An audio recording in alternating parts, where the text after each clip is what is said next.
Long before London learned to rule, it learned to listen to the tide, the docks, and the quiet labor of sailors and merchants whose lives rose and fell with the sea, sustaining a medieval city built not on stone, but on water.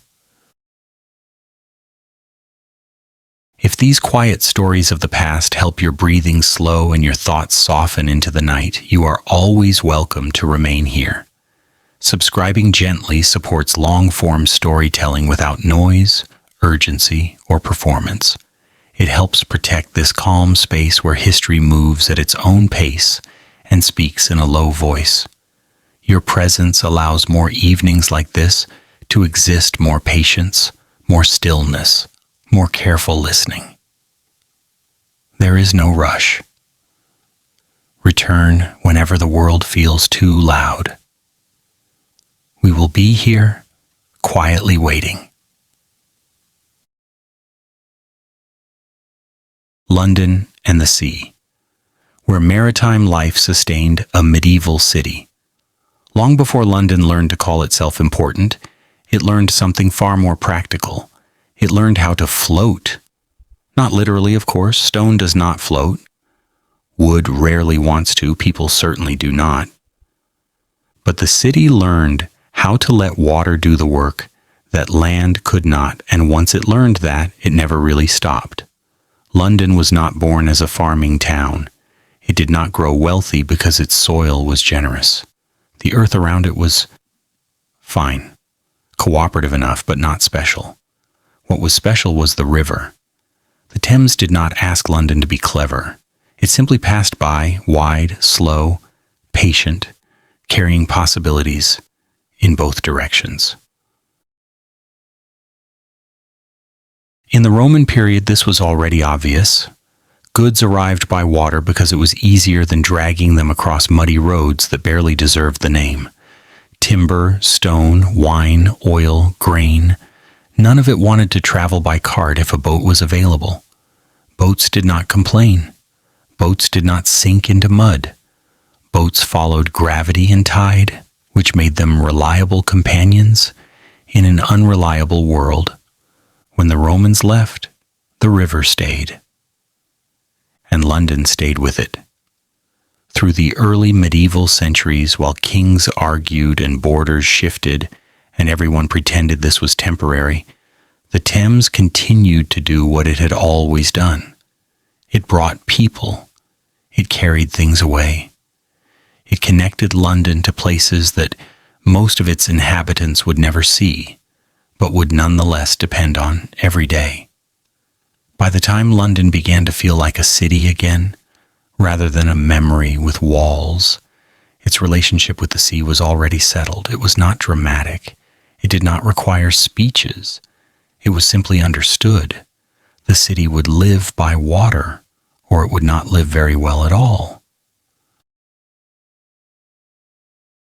The port grew quietly, not all at once, not with fanfare, just one wharf after another, one warehouse leaning against the next, one narrow lane bending toward the river because gravity and habit insisted that it should.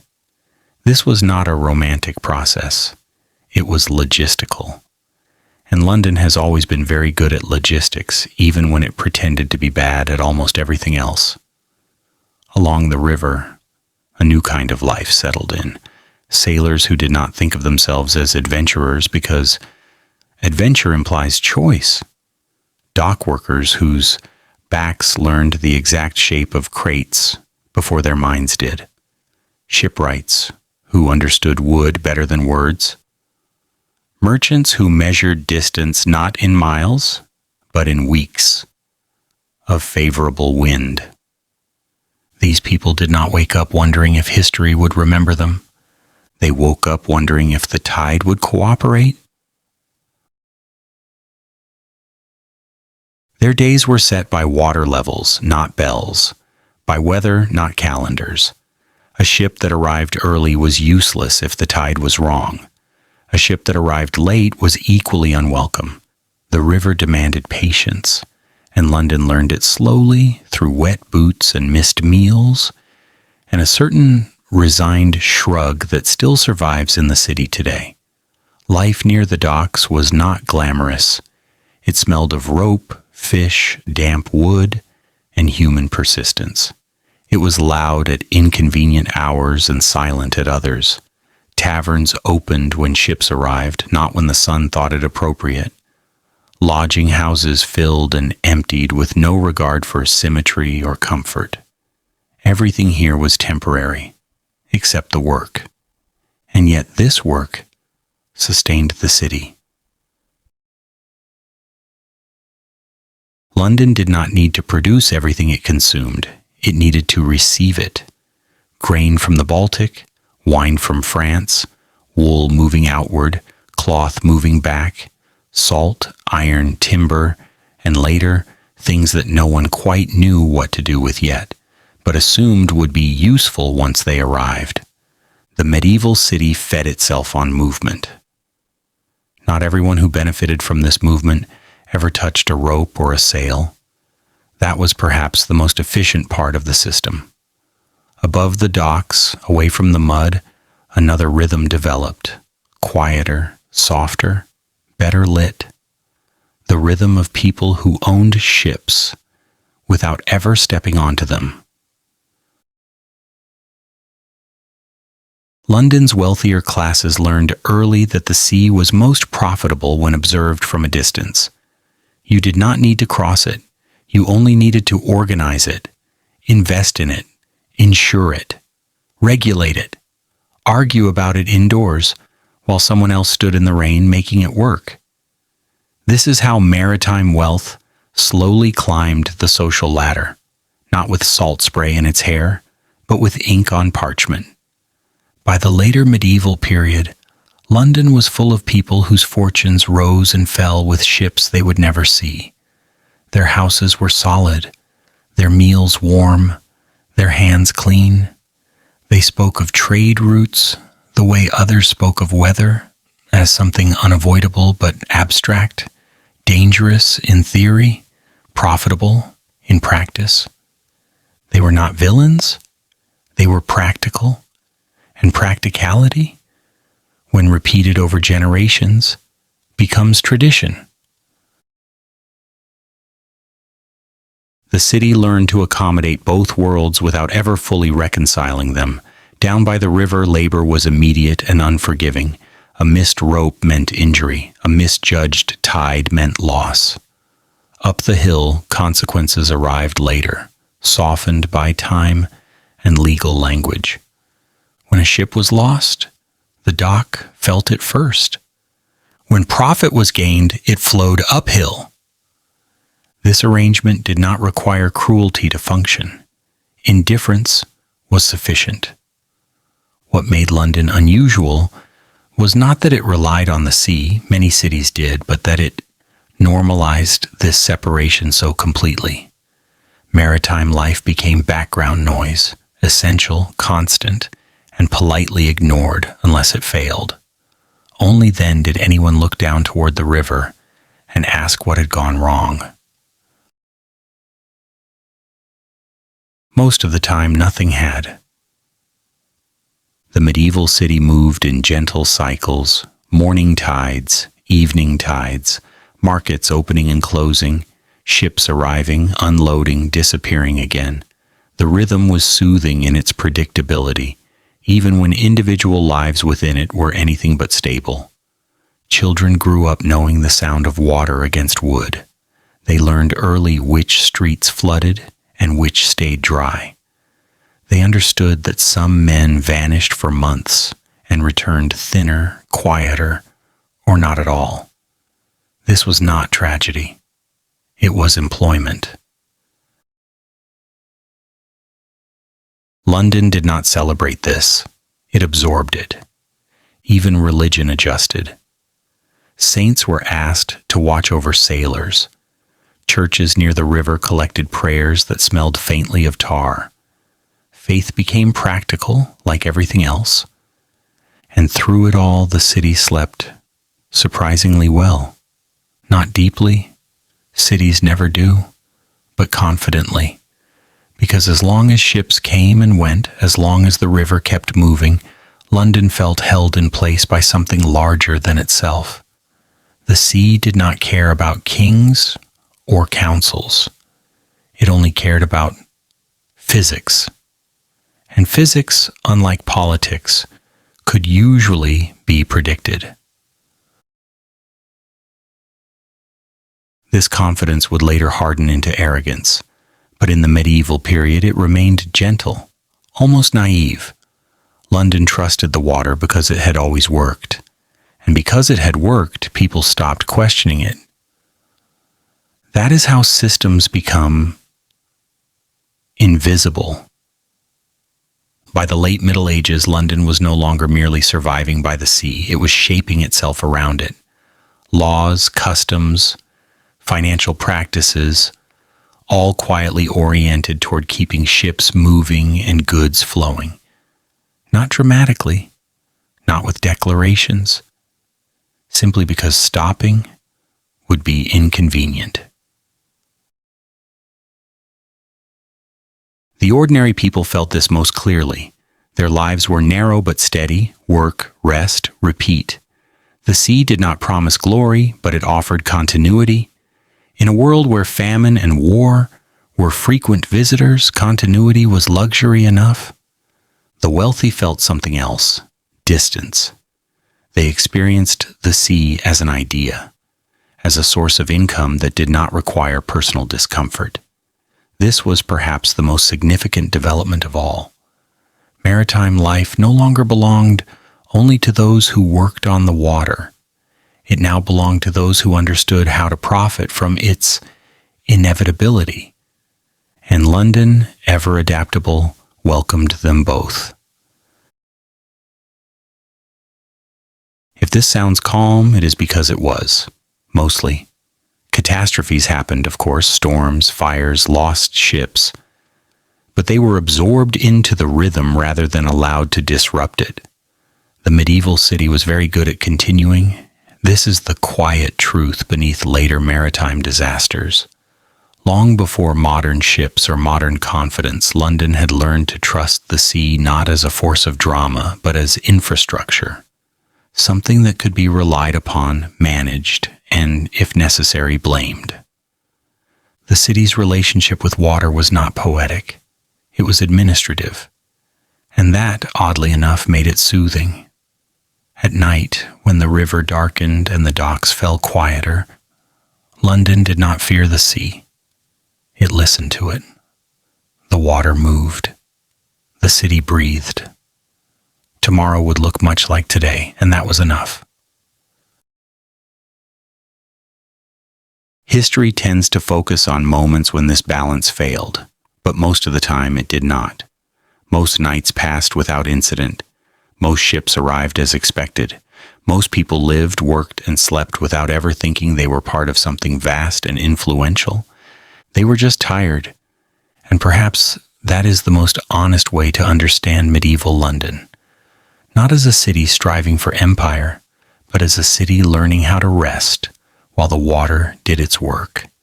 An urban organism lulled by tides, sustained by motion, gently amused by the idea that it was important at all. The sea fed London. London adjusted, and life went on softly, steadily, without needing applause. If you are listening to this now, safe and still, that rhythm has not entirely disappeared. The river still moves. The city still listens, even if it pretends not to. And somewhere beneath the noise of the modern world, the old lullaby remains. Water rises, water falls, the city sleeps. Medieval London did not look at the sea as something to conquer or romanticize, but as something to become accustomed to, the way one grows used to a familiar sound outside a window, because this city was never trying to be heroic. It was trying to be functional. And in a pre-modern world, functionality meant learning how to lean on what stayed predictable when everything else shifted. The Thames did more than move goods. It moved habits, hours, and expectations, teaching people that life arrived and departed on schedules written by water rather than kings. Ships came in, work happened, ships left, rest followed, and no one demanded meaning beyond that sequence. Londoners learned early that the sea did not care who you were, but if you listened carefully and made only modest assumptions, it would usually feed you, not generously, not dramatically, just enough to keep tomorrow plausible. That quiet sufficiency shaped a city that rarely indulged in dreams, but also rarely collapsed into despair, a city comfortable with uncertainty so long as it arrived gradually and according to tide. Those who worked within the maritime world of medieval London rarely imagined distant futures, because their lives depended on wind, water, and chance, none of which ever promised anything in advance.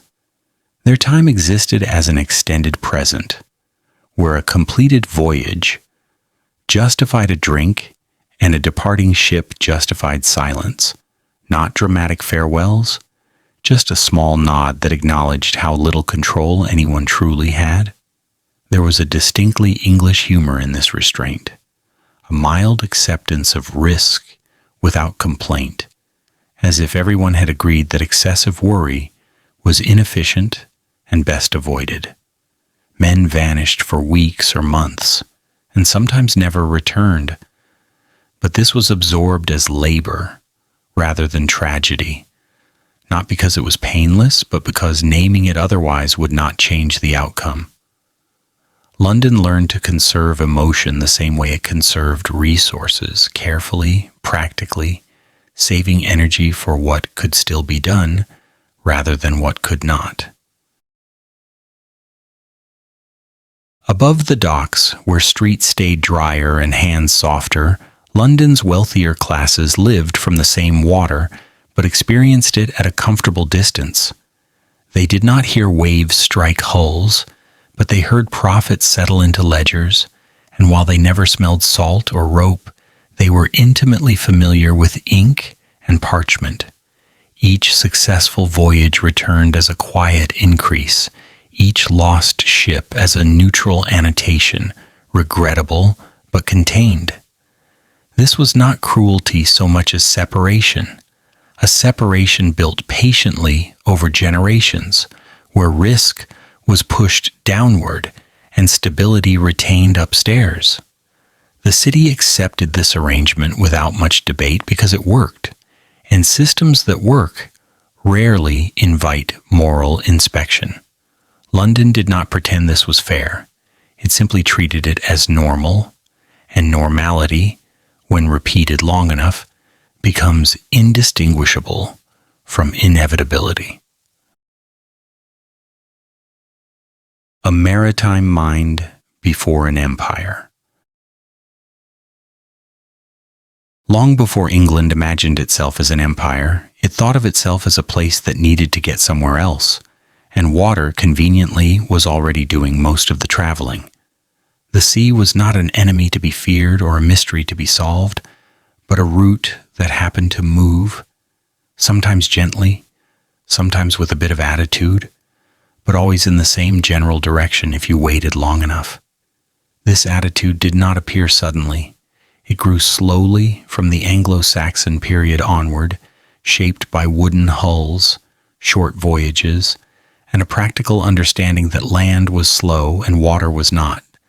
When people talk about England's maritime tradition, they often imagine bold captains and dramatic horizons, but in reality it began with something far less glamorous: the quiet realization that carrying things by boat was easier than dragging them through mud. In the early Anglo-Saxon world, ships were not symbols, they were tools. Narrow, shallow-drafted vessels slipped along coasts and rivers, linking settlements that otherwise would have remained isolated by forests and marshland. These ships did not promise glory, they promised efficiency. A bag of grain moved by water arrived intact. A man moved by water arrived tired but alive.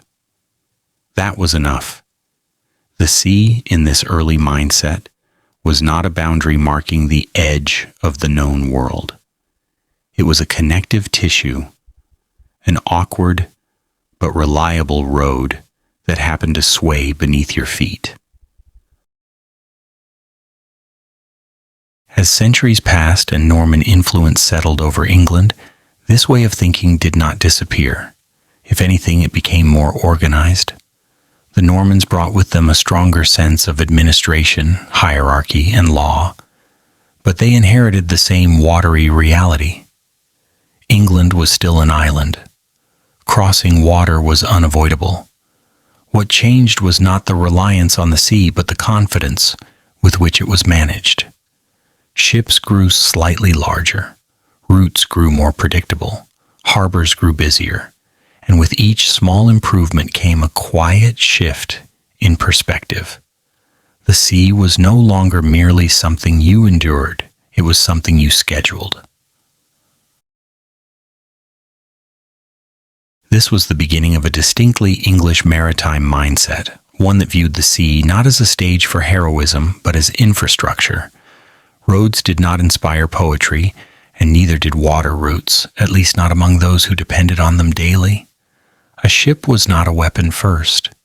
It was an investment, a way to move wool outward and wine inward, a way to ensure that markets did not starve and kings did not panic unnecessarily. Naval warfare existed, of course, but it remained secondary to trade, and trade was treated with a seriousness that bordered on affection. In this worldview, sailors were not heroes. That role would come much later once nostalgia had time to work. In the early and high medieval periods, sailors were workers, and they were treated accordingly.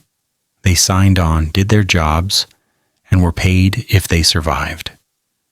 Their labor was necessary, respected in a functional way, and rarely romanticized. If a man did not return from a voyage, it was unfortunate, but it did not disrupt the system.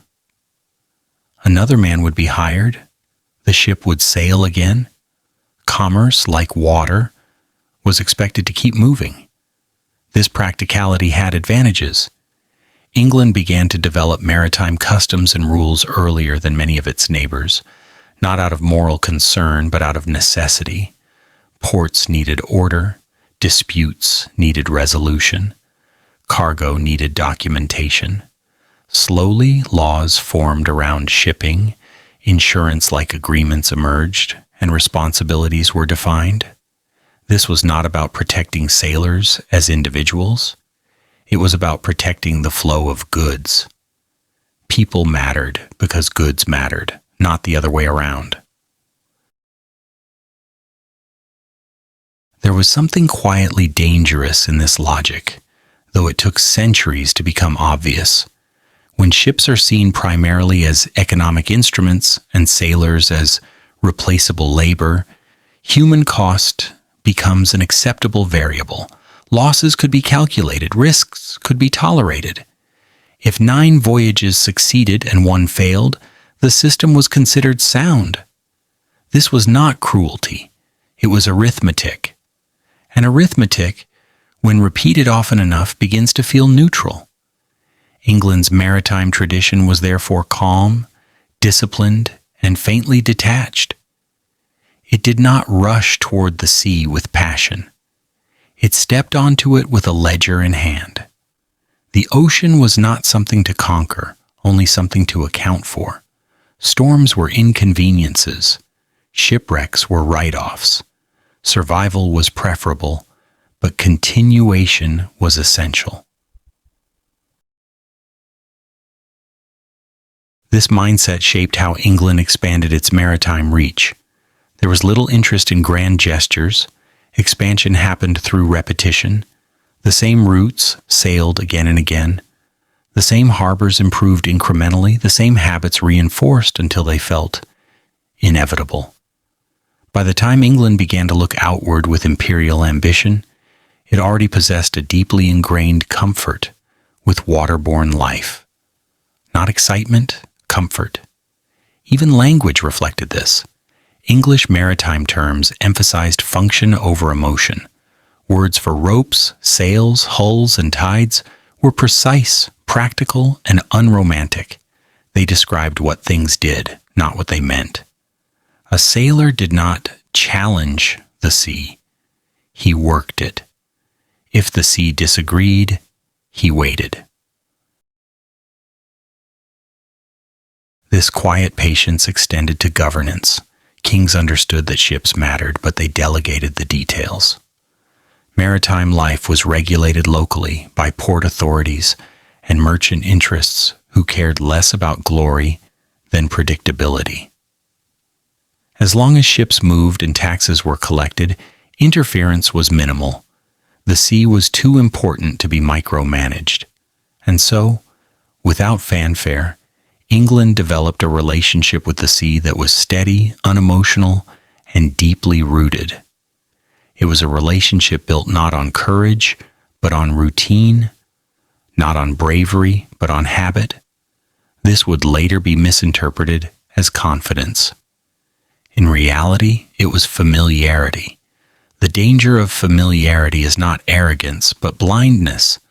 When something works for a long time, questioning it feels unnecessary. Medieval England did not believe its maritime practices were perfect. It simply believed they were sufficient. Ships floated, trade flowed, people ate. Why disturb the arrangement? This attitude would echo forward through centuries, shaping how England approached maritime risk long after wooden hulls gave way to iron. The belief that the sea could be managed, scheduled, and absorbed into daily life without emotional excess became part of the national temperament. Calm in the face of uncertainty. Practicality over sentiment. A willingness to accept loss as the cost of movement. From the outside, this might look cold. From within, it felt reasonable. England did not ask sailors to be heroes. It asked them to show up. It did not expect ships to be invincible. It expected them to be useful until they were not. And so, long before great liners or global empires, the foundations were laid quietly in river mouths and coastal towns, in the repetitive motion of oars and sails, in contracts written more carefully than prayers. The sea was never mythologized. It was integrated. That integration would eventually allow England to move faster, farther, and more confidently than many rivals. But it also ensured that when things went wrong, the response would be administrative before it was emotional, procedural before it was compassionate. The system would endure even if individuals did not. In the medieval period, this was not yet tragic. Losses were smaller. Ships were simpler. Expectations were lower, but the logic was already there, resting calmly beneath the surface, waiting for a future in which scale would magnify every assumption. For now, England slept well. Ships came and went. The sea did its work. People adjusted. And no one yet suspected that this gentle, efficient mindset would one day face a test large enough to expose its quiet indifference. For the moment, tradition felt like stability. And stability, in a restless world, was comfort enough. What truly defined England's early maritime tradition was not ambition, but comfort with repetition. The same crossings were made again and again, not because they were heroic, but because they worked. People trusted what worked, even if it was imperfect. And over time, that trust settled into something that felt like wisdom. Ships were expected to be lost occasionally, just as harvests failed or winters bit harder than planned. These were not moral events. They were conditions. and England learned to plan around conditions rather than fight them. This attitude produced a strange calm, a calm that did not require optimism, only expectation. Sailors did not leave port believing they would be remembered. They left believing they would either return or they would not, and both outcomes were already accounted for. Families learned not to dramatize absence. Communities absorbed loss quietly. Ports adjusted schedules. Life continued, not out of cruelty, but because stopping would have served no one. There was also, tucked gently inside this practicality, a thin thread of irony. England depended on the sea deeply, yet refused to sentimentalize it. The water was useful, dangerous, and mostly indifferent. To love it too much would have been foolish. To fear it too much would have been paralyzing. The sensible path lay in between. Respect without reverence. Reliance without romance. From this balance emerged a legal and cultural framework that treated maritime life as labor first and destiny second. Early maritime laws were not written to honor sailors. They were written to reduce disputes, to clarify ownership, to keep goods moving. A sailor's life had value insofar as it supported continuity. When that continuity was threatened, remedies were applied. When it was not, no further reflection was required. This is where the seed of later tension was planted, quietly, without announcement. A system optimized for flow does not pause easily for grief. A tradition built on repetition does not ask often whether repetition should continue unchanged. England's maritime mind learned to smooth over disruption rather than confront it directly. That habit would prove useful and later costly. Still, in the medieval world, scale remained manageable. Ships were small enough for loss to feel personal. Voyages were short enough for absence to feel temporary. The sea had not yet become an abstract global system. It was still close, still cold. Still something you could hear at night if the wind was right.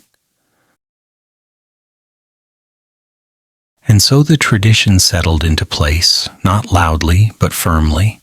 From Anglo-Saxon boats hugging the coast to Norman ships crossing with confidence, from river trade to open water commerce, England built a way of thinking before it built an empire.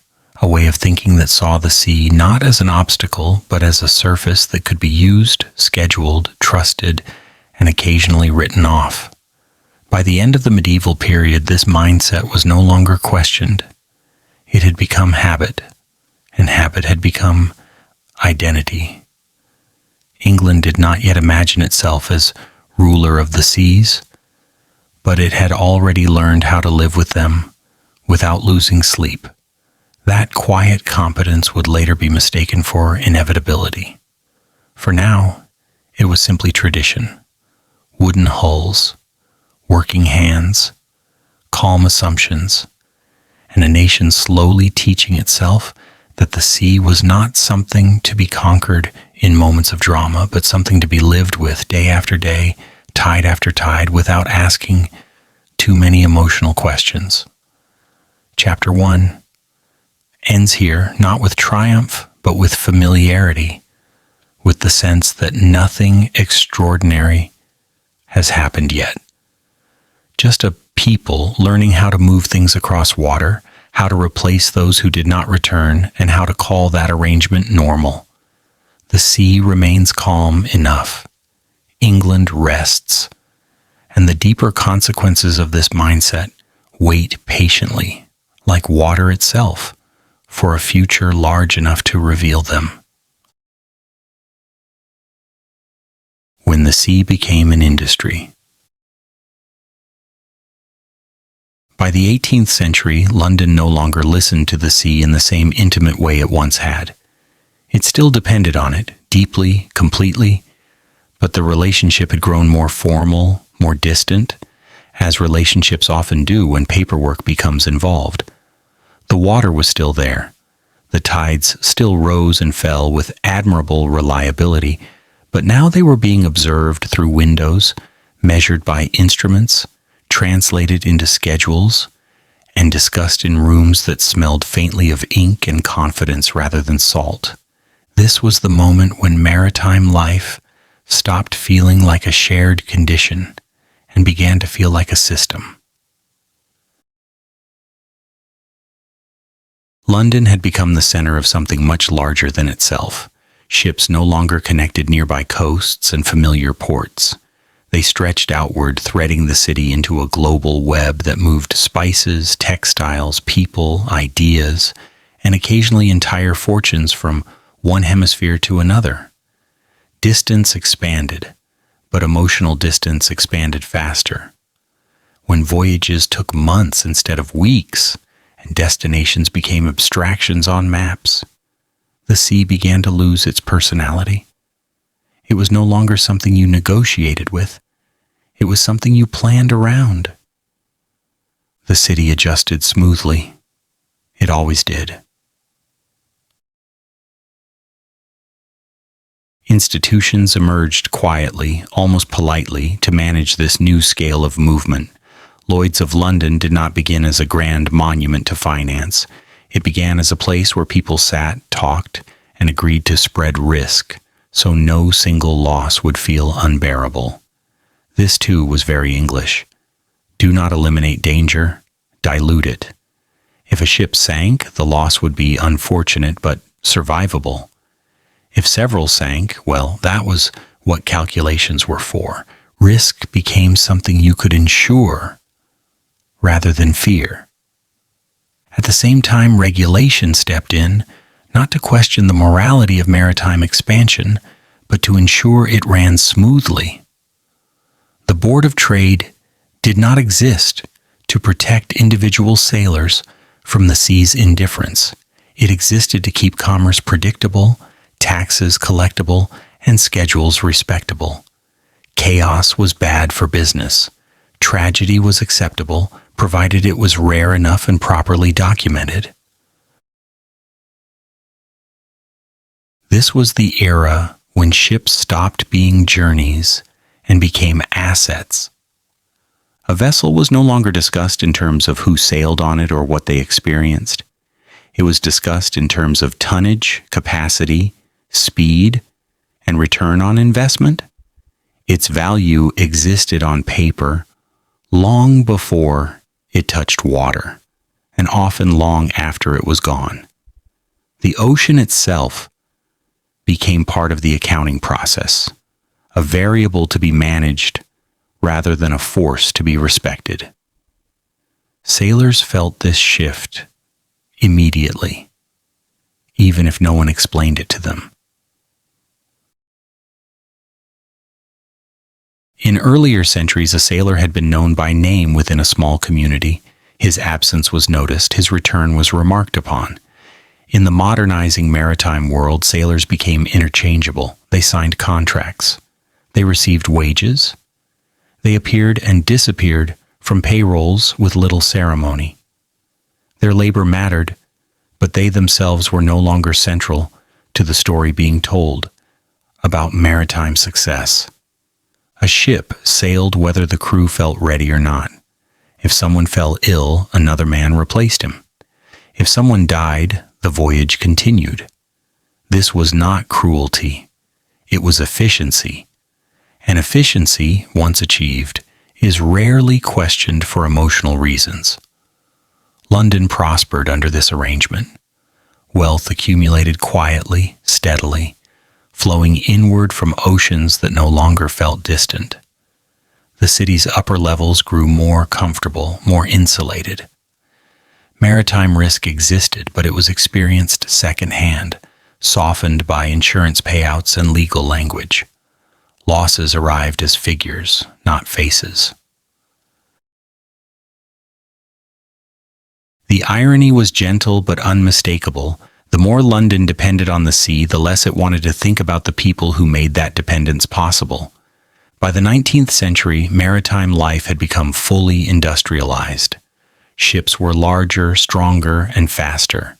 Steam replaced sail, removing even the mild unpredictability of wind. Timetables hardened, arrivals were expected. Delays were unacceptable. The sea, once treated as a partner with moods, was now treated as a surface to be crossed on schedule. This change felt reassuring. Technology promised control. Iron hulls promised strength. Compartmentalization promised safety. Redundancy promised reliability.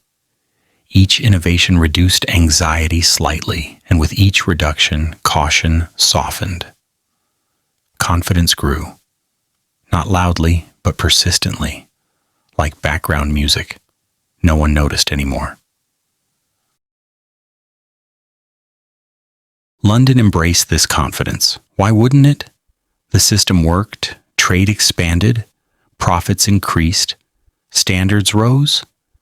The city began to believe not that disaster was impossible, but that it was unlikely enough to ignore. This belief did not come from arrogance. It came from repetition. For decades, ships crossed oceans successfully. Accidents happened, but not often enough to disrupt the narrative. The sea appeared cooperative. Technology appeared sufficient. Institutions appeared competent. In this environment, a ship like Titanic made perfect sense. Titanic was not an anomaly. It was a culmination. It embodied everything London's maritime culture had been moving toward: scale, efficiency, confidence, and the quiet assumption that systems designed to manage risk had already done their work. The ship was discussed as a marvel of engineering, a triumph of organization, a floating demonstration of how far maritime industry had come. It was not discussed as a collection of human lives temporarily suspended above very cold water. Passengers became categories. Crew became roles. The voyage became a timetable. None of this felt dangerous at the time. It felt modern. The industrial maritime mindset had achieved what it always wanted: emotional distance. Decisions could be made rationally. Losses could be absorbed.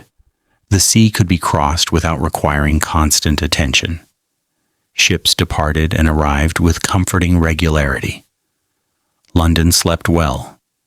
And yet, beneath this calm, something essential had been lost. The older awareness that the sea was indifferent. The older habit of expecting things to go wrong occasionally. The older instinct to leave room for chaos. Industrial confidence does not announce itself as recklessness. It presents itself as progress. When ships became investments rather than experiences, when sailors became labor units rather than individuals, when risk became something to ensure rather than feel, the system grew strong but brittle. It functioned beautifully until it did not. And when it failed at a scale that earlier centuries could not have imagined. This chapter does not end with disaster. That comes later. For now it ends with London at its most comfortable, most assured, most quietly convinced that the sea had been solved. The city stood at the center of a maritime empire, surrounded by paperwork that promised safety and schedules that promised order. The water still moved beneath the ships. The cold still waited below the surface. But London had learned to look past that, to focus on balance sheets and timetables instead. The lullaby of industry was soothing, repetitive, and persuasive. Everything was under control. At least that is what the system believed. And systems, once they believed that, rarely listen to the sea anymore. What made this moment so quietly decisive was not any single invention, but the way all the parts began to trust one another a little too much. Insurance trusted engineering. Engineering trusted regulation. Regulation trusted precedent. Precedent trusted the fact that nothing terrible had happened recently enough to feel urgent. Each layer leaned gently on the next, creating a structure that felt stable precisely because it had not been shaken. London became very good at believing in this stability. The city's maritime elite spoke a language of moderation. No one claimed ships were indestructible. That would have sounded foolish. Instead, they said things like adequately safe, well within limits, and in accordance with standards. These phrases were comforting because they sounded reasonable. They suggested care without anxiety, caution without hesitation. The sea, after all, had been crossed thousands of times. What were the odds that tonight would be different? This way of thinking did not require anyone to be reckless. It only required them to be calm. Calm became policy. Calm became culture. Calm became a virtue. A delayed ship was an irritation. A lost one was unfortunate. A catastrophe was unthinkable, not because it was impossible, but because it did not fit the rhythm that industry had established. When something does not fit the rhythm, the instinct is not to listen to it, but to smooth it out. Sailors, meanwhile, continued to work within this expanding system, adjusting without ceremony. Steamships demanded different skills, longer hours, stricter hierarchies. The romance of sail faded quietly, replaced by the steady thrum of engines that did not care about weather in the same way. The work became louder, hotter, more mechanical. It also became more anonymous. A man's value was now easier to calculate, his absence easier to replace. None of this felt cruel in daily life. It felt efficient. London's docks grew more regimented, cargo moved faster, timetables tightened. The margin for error shrank, not because the sea had changed, but because expectations had. A missed connection mattered now. A delay cost money. Patience, once a maritime virtue, became an inconvenience. And yet the city remained deeply convinced of its own prudence. After all, risks were insured. Regulations existed. Experts were consulted. The system was layered with safeguards that made disaster feel theoretical rather than immediate. Confidence did not shout. It whispered reassuringly. This is how industrial systems lull themselves into comfort, not by denying danger, but by filing it away. By the early 20th century, London's maritime world had reached a point where scale itself felt like safety. Bigger ships, stronger materials, more compartments, more rules. Each addition seemed to reduce vulnerability, when in fact it redistributed it. The sea had not become gentler, it had merely been invited to wait its turn. A ship like Titanic emerged naturally from this environment. It was not arrogance embodied. It was trust made visible. Trust in systems, in calculations, in the idea that human organization had finally caught up with nature's unpredictability. The ship promised not invincibility, but normalcy. A crossing like so many others. Comfortable. Scheduled, controlled. That promise was the most seductive part of all. Chapter 2 ends not with waves or warnings, but with paperwork signed, tickets printed, schedules posted, and London settling into sleep, satisfied that its maritime machine was running smoothly. The sea lay beneath it all, unchanged, patient, indifferent, but politely ignored. Nothing dramatic needed to happen yet. The system was working. And when systems work, they rarely pause to imagine the cost of being wrong. London had learned how to turn the sea into an industry. In the next chapter, we will see what happens when industry meets memory. Titanic was not an accident. The Titanic did not arrive suddenly in history. It drifted into it, quietly, comfortably, almost politely, like something that had been expected for a long time. When people later called it a tragedy, they were not wrong, but they were also not precise. Tragedy suggests surprise. Titanic was not a surprise. It was continuity. Nothing about the ship was radical in spirit. Larger, yes. More refined, certainly. But the ideas behind it were old, well-rehearsed, and deeply trusted. Titanic was not built from reckless optimism. It was built from accumulated confidence, confidence layered gently over centuries of maritime habit, reinforced by generations of ships that crossed oceans successfully enough to make failure feel abstract. By the early 20th century, British maritime thinking had become remarkably settled. Ships were understood as machines. Machines could be improved. Improved machines reduced risk. Reduced risk justified scale. Scale promised efficiency. Efficiency promised profit. And profit, once achieved repeatedly, felt like proof. This was not arrogance. It was inheritance. The faith placed in Titanic rested on three quiet assumptions that no one felt the need to debate anymore. First, the technology had matured. Steel hulls, watertight compartments, modern engines, wireless communication, these were not experimental ideas. They were established improvements, each one introduced carefully, sensibly, after earlier versions had worked well enough. The ship was not a gamble. It was an upgrade. Second, there was faith in size.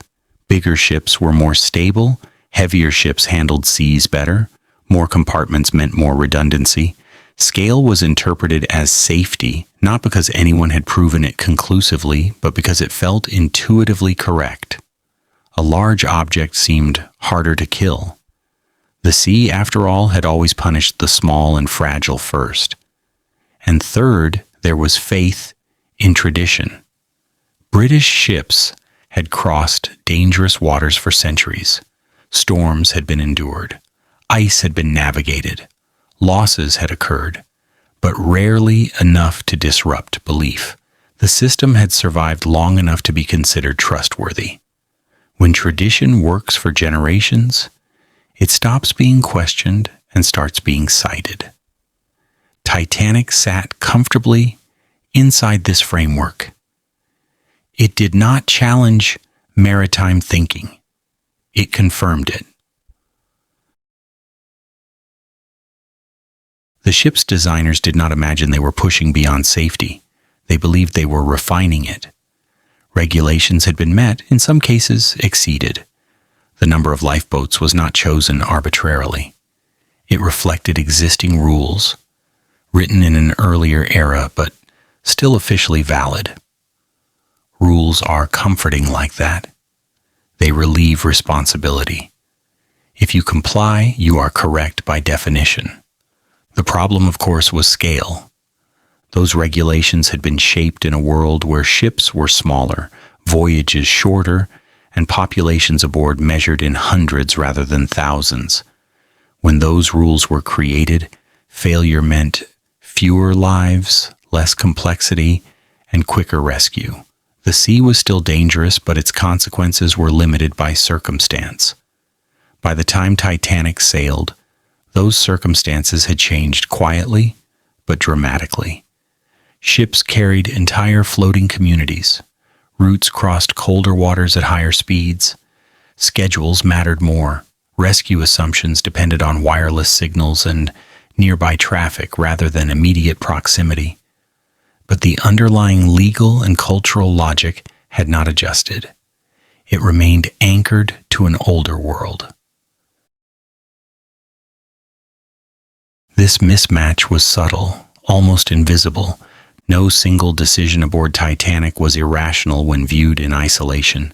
Speed through ice fields had precedent. Confidence in watertight compartments had logic. The absence of enough lifeboats for everyone followed existing standards. Each choice made sense within the system as it existed. And that was precisely the problem. Systems built for smaller risks do not fail dramatically at first. They function normally right up until the moment they don't. Titanic was the moment when accumulated assumptions met expanded reality. When the ship struck ice, it did not encounter something unknown. Ice had always existed. Ships had always navigated around it. What had changed was the scale of consequence. A small ship damaged by ice might limp, sink slowly, or be rescued easily.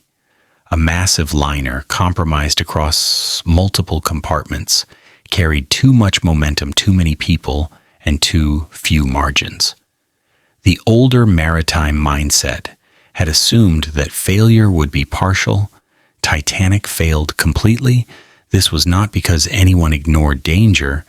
It was because danger had been normalized. Ice warnings were common. Near misses were routine. The sea had been crossed so many times without incident that caution softened into habit. Habit, when repeated long enough, feels like wisdom. The irony is gentle but unmistakable. Titanic was safer than many ships that came before it by every measurable standard of its time. And yet when it failed at a scale that those standards had never imagined.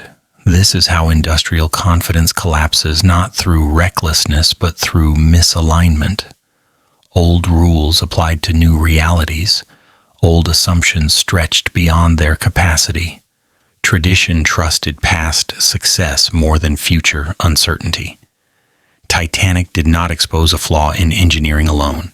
It exposed a flaw in thinking. A belief that incremental improvement could indefinitely absorb risk. A belief that what had worked before would continue working simply because it always had. British maritime culture had grown accustomed to being right often enough that being wrong once felt impossible. And yet the sea does not negotiate with tradition. It does not care how long a rule has existed or how sensible it once was. It only responds to physics, temperature, and time. Titanic encountered all three at once.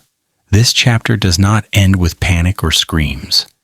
It ends earlier, in quieter places. In meeting rooms where regulations were considered adequate. In design offices where safety margins felt generous. In cultural habits that treated confidence as caution. Titanic was not an accident in the random sense. It was an outcome. The visible expression of a maritime philosophy that had grown very effective, very calm, and very comfortable with its own assumptions. When the ship sailed, it carried more than passengers and cargo. It carried centuries of trust in systems, scale, and tradition. When it sank, it did not shatter those ideas immediately. It merely cracked them enough for doubt to enter. In the next chapter, we will see how London responded when that doubt reached shore, and how an empire trained to protect systems struggled to listen to people. For now, the sea closes over the wreck. Indifferent as ever, the assumptions float for a little while longer. What followed the sinking did not immediately feel like a philosophical rupture, and that detail matters more than it seems. When Titanic disappeared beneath the water, the shock was real, but it was not yet structural. London did not wake up doubting everything it knew about the sea. It woke up asking narrower questions, technical ones, questions that felt safer to answer. How many compartments failed, how fast the water moved, whether procedures had been followed, whether signals were sent correctly. These were questions that preserved the system even as they examined it. They allowed the tragedy to be framed as an unfortunate convergence rather than a symptom of deeper assumptions, and that framing was deeply comforting to a maritime culture trained to think in terms of adjustments rather than reversals. The belief persisted that the system itself was sound, merely in need of refinement, because to accept otherwise would mean admitting that centuries of accumulated confidence had rested on limits that were never fully understood. It was easier and far more soothing to believe that Titanic had revealed an exception rather than a rule. In this sense, Titanic did not immediately break the British maritime mindset. It tested its flexibility. The response was careful, measured, procedural. Regulations were updated, but not rewritten from the ground up. Lifeboat requirements changed, but the logic behind them remained administrative rather than human. Wireless communication was standardized, patrols established, committees convened.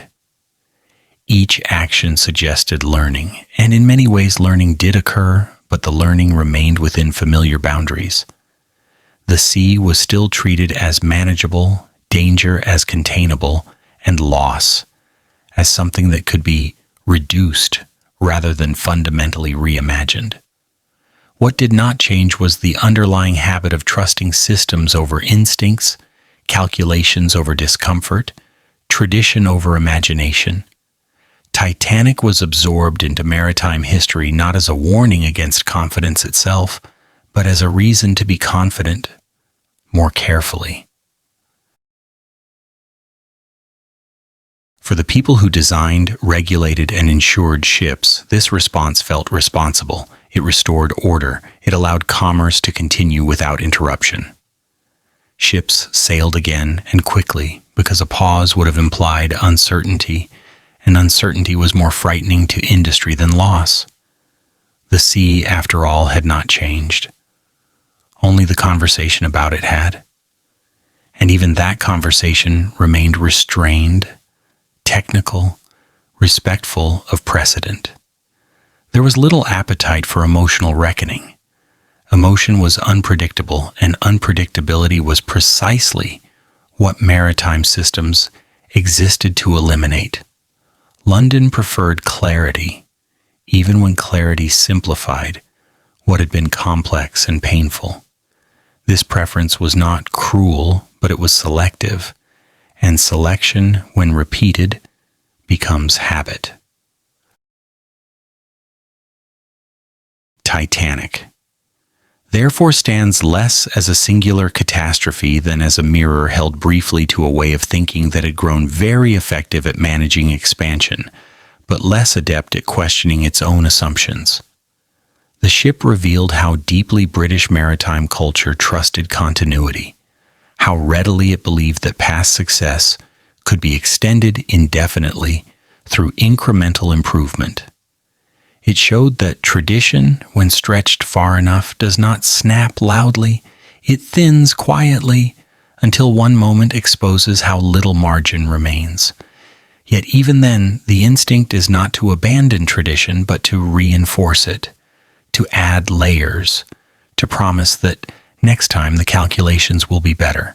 This instinct would shape the decades that followed, ensuring that Titanic became a lesson in procedure rather than a challenge to worldview. Chapter 3 ends, then, not with the image of a ship sinking, but with a city resettling into its familiar posture. London mourned, adjusted, documented, and continued. The sea was still there, calm on some days, hostile on others, but always treated as a known quantity. Titanic did not end an era. It clarified one. It revealed what British maritime thinking had become after centuries of refinement. Confident, orderly, deeply rational, and quietly vulnerable to the one thing it had always struggled to measure accurately, which was scale itself. The water closed over the wreck, the paperwork continued above it, and the long conversation between London and the sea moved on, slower now, more cautious perhaps, but still guided by the same underlying belief that the system, once corrected, would remain worthy of trust. London after Titanic, protecting the system, not the people. After Titanic, London did not rush to find villains in the way popular stories often expect. It moved instead with deliberation, with committees, with transcripts, with careful phrasing that sounded reasonable even when it avoided discomfort. The British inquiries were never chaotic. They were orderly, polite, and deeply concerned with appearances, which in itself says a great deal about what mattered most. The questions were framed around procedure, around compliance, around whether established practices had been followed correctly, rather than whether those practices still made sense in a world that had quietly grown too large for them. The tone was calm, almost soothing, as if calm itself might stabilize what had been shaken. This was not indifference.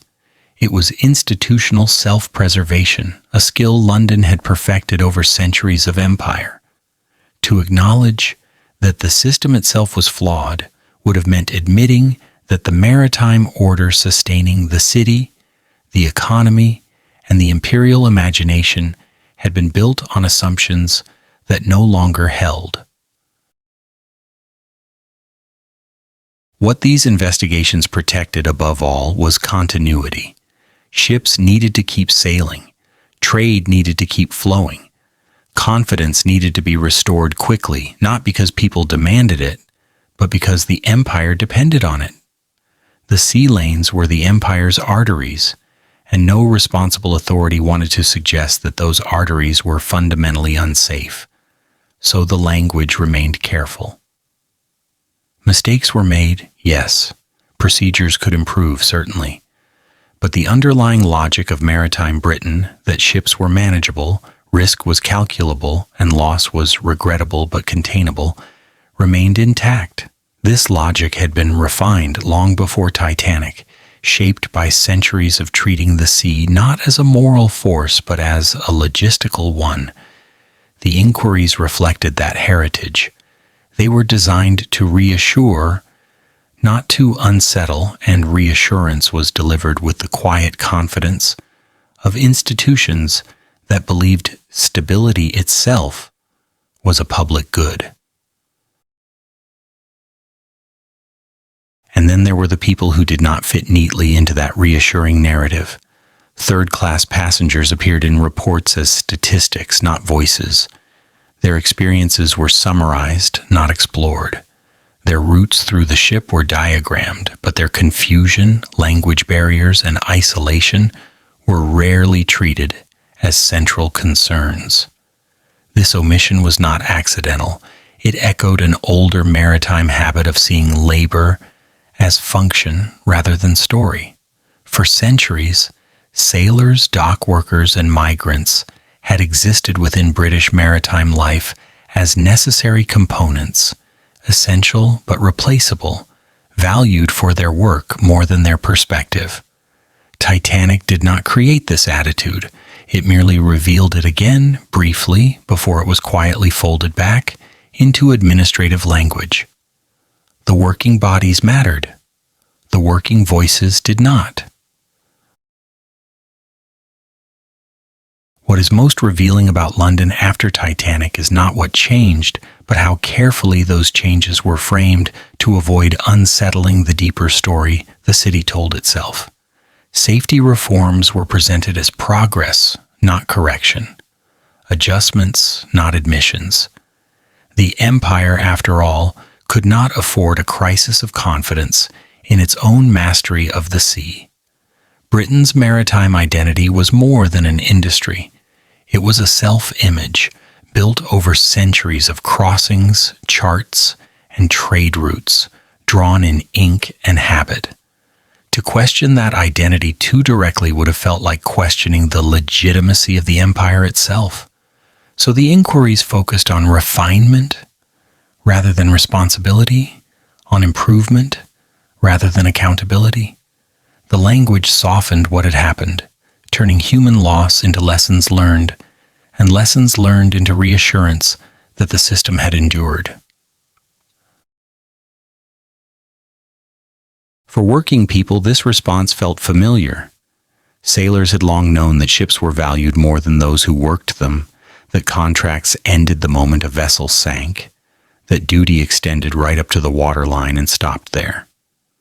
Third-class passengers experienced a similar logic, though they had never signed on for it. Their invisibility in the inquiry mirrored their position aboard the ship itself. Essential to the economics of migration, but peripheral to the narrative of prestige and power. Their suffering was real, but it was not disruptive. It did not threaten the image London needed to maintain. And so, it was acknowledged briefly, then filed away. This was not cruelty born of malice, but of habit. A habit of looking upward towards systems and downward past people. By the time the inquiries concluded, London had achieved what it needed. Maritime authority was intact, trade resumed, confidence returned, measured and calm. The city could move forward without rewriting its relationship with the sea or with those who labored upon it. Titanic became a solemn chapter, often referenced, respectfully remembered, but safely contained. It did not overturn hierarchy. It did not democratize memory. It simply joined the long record of maritime loss that had always accompanied British seafaring, now documented more thoroughly, discussed more politely, and understood no more personally than before. Chapter 4 closes not with anger or resolution, but with something quieter and more enduring: acceptance. London accepted Titanic the way it had accepted countless other losses, by absorbing it into structure, procedure, and tradition. The system survived. The empire sailed on. And beneath that continuity, the same old truth remained gently untouched, that the machinery of maritime power was designed to protect itself first, and only afterward, if at all, the people who passed through it. An old inheritance, the sea fed England, and then asked for payment. For centuries, the sea had been kind to England, or at least predictable enough to reward preparation. It offered routes instead of walls, movement instead of isolation, and opportunity instead of abundance. England learned this lesson early, and learned it well. The country did not fall in love with the sea. It studied it, measured it, organized around it. While others spoke of destiny or divine favor, England spoke quietly of tonnage, schedules, insurance tables, and jurisdiction. This was not romance, it was administration. The sea became a workplace, and like all workplaces, it demanded efficiency more than sentiment. Those who succeeded were not necessarily braver or better, only more systematic. This difference mattered. It shaped how England expanded, how it traded, how it governed, and how it justified its presence everywhere water could carry a hull. Maritime dominance was not a moral achievement. It was an operational one, built slowly, patiently, and without apology. This inheritance carried a cost that was easy to ignore when success accumulated gradually. Organization, once proven effective, tends to harden into belief. Procedures become traditions. Traditions become assumptions.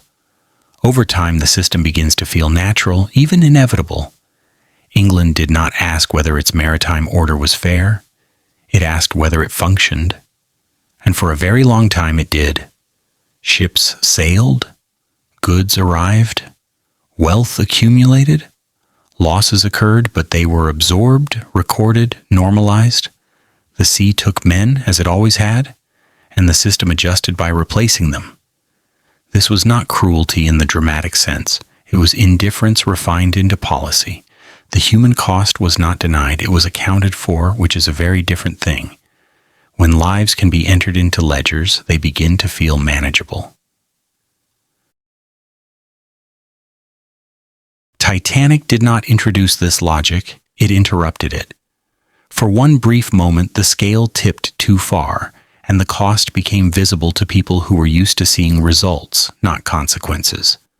The ship failed not because England lacked skill, but because its confidence had outgrown its caution. The same organizational strength that had built the vessel had also insulated decision-makers from imagining its failure. The old mindset, shaped when ships were smaller and losses more contained, had been carried forward into an era it no longer fit. Laws stood still, while scale expanded. Traditions endured while conditions changed.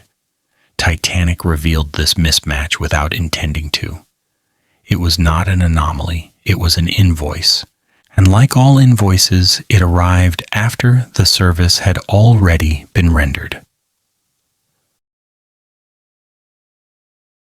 England did not abandon the sea after Titanic. It could not.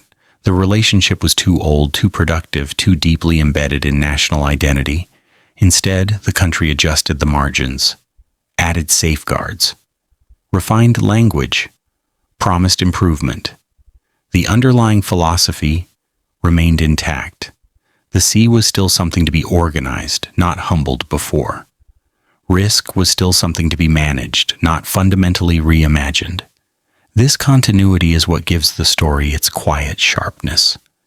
Titanic mattered not because it changed everything, but because it showed how little had truly changed beneath the reforms.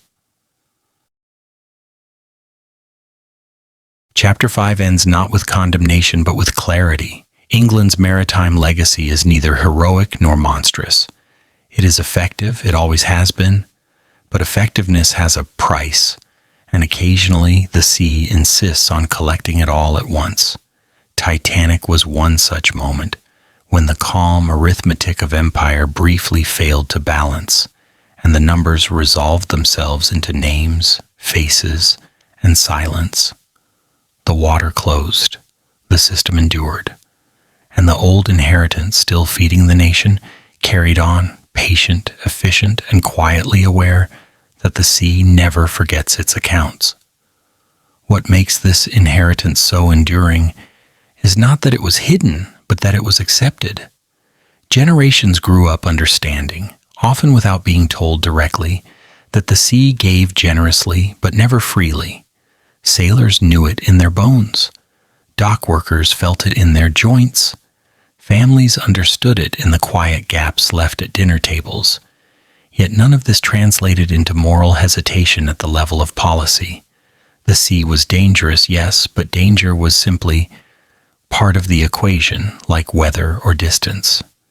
England did not deny loss. It normalized it. And normalization over time becomes invisible. When something is expected, it no longer feels shocking.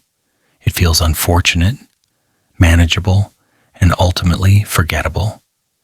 This is how an empire learns to sleep soundly while ships sink far from shore. Titanic disturbed that sleep not because it was the first tragedy, but because it was too large to be easily absorbed. Too many names, too much attention, too much silence afterward. For a moment, the arithmetic failed. Loss exceeded expectation. And when that happens, the system does not collapse, it recalibrates. England's response was never to abandon organization, but to refine it further. More rules, more patrols, more committees. These were necessary, even meaningful changes, but they were also a way of reaffirming control. The lesson taken was not humility before the sea, but better management of it. The belief endured that order, properly applied, could eventually outpace risk. And perhaps it has to a degree. Modern ships are safer, crossings more predictable, disasters rarer. But the philosophical foundation remains largely unchanged. The sea is still treated as something to be mastered through planning rather than respected through restraint. Efficiency is still valued over empathy. Systems are still designed first for continuity, then for people. This is not uniquely British, but Britain perfected it early and lived with it longest. Titanic simply made the cost visible enough that it could not be ignored, even as it was quietly folded back into the long story of maritime progress. Chapter 5 ends where it began, with the sea doing what it has always done. It feeds, it carries, it connects, and occasionally it reminds those who depend on it that no system, however refined, ever truly escapes consequence. England learned to live with that reminder, not by changing its nature, but by absorbing it into tradition. The tide rises, the tide falls, ships depart, ships return, and beneath the calm surface of maritime success, the old truth remains, steady and unresolved. The sea gives generously, but it always keeps its accounts, and it never forgets who owes what. One night that belonged not only to Titanic, but to British maritime history. That night did not end when the water closed over the stern. It did not end with silence or with the last light going out at sea. It ended somewhere else entirely, in places that remained awake. London did not sleep. The docks breathed as they always had. Cranes creaked. Ledgers were opened and closed. Watches were changed. Somewhere along the Thames, a ship eased away from the quay, with no ceremony at all, its ropes slipping free as if nothing remarkable had happened. This is how maritime history truly continues, not with drama, but with continuity. The city did not pause long enough to ritualize grief. It absorbed it and carried on, because ports do not stop for reflection. They function. And London, above all, had learned how to function even while mourning. The sea was still trusted. Routes were still drawn. Departures still mattered. The machinery of movement, older than any single ship, kept turning with a patience that felt almost impersonal, and perhaps had always been so. What changed quietly was the pace, not enough to notice at first, but enough to feel later. Caution entered conversations where confidence had once been automatic. Ice reports were read more carefully. Watches lasted longer. Procedures acquired weight. None of this was dramatic. No banners announced a new humility. But something subtle shifted in tone. The certainty that had once floated easily began to sink a little deeper, replaced by something heavier and slower. Trust in the sea did not vanish. It matured. London did not fall out of love with maritime power, if it had ever loved it at all. It simply learned again that power works best when it remembers what it cannot command. This lesson was ancient. It had been learned before, forgotten, and learned again. Titanic merely wrote it large enough to be legible for a generation that had grown accustomed to thinking in steel and schedules. And so British maritime history continued, not reborn, not redeemed, but adjusted. Ships sailed on, trade expanded, the empire aged. The sea remained indifferent to all of it. It did not care about flags or reputations or inquiries. It did not punish arrogance nor reward caution. It simply waited. It waited for miscalculations. It waited for confidence to drift too far ahead of understanding. It waited, as it always had, without urgency. The lesson Titanic offered was not new, it was only expensive. 1,500 lives paid to remind a maritime nation of a truth it already knew, somewhere beneath its paperwork and pride. The sea does not recognize empires. It does not negotiate with tradition. It does not respond to confidence. It only responds when humans forget their limits. And when they remember briefly, the sea remains exactly as it was before, calm, dark, and quietly prepared to wait again. What endures long after the inquiries close and the memorials weather is not the image of a ship sinking, but the image of a city continuing. London has always been better at continuity than at closure. It does not stop to mourn the sea, it works around it. The Thames keeps its rhythm. Barges move with the tide. Cargo changes hands without ceremony. Somewhere a clerk notes a departure time. Somewhere else, a sailor learns a new routine shaped by rules, written in response to a disaster he never witnessed. History does not feel dramatic when you are standing inside it. It feels procedural. It feels ordinary.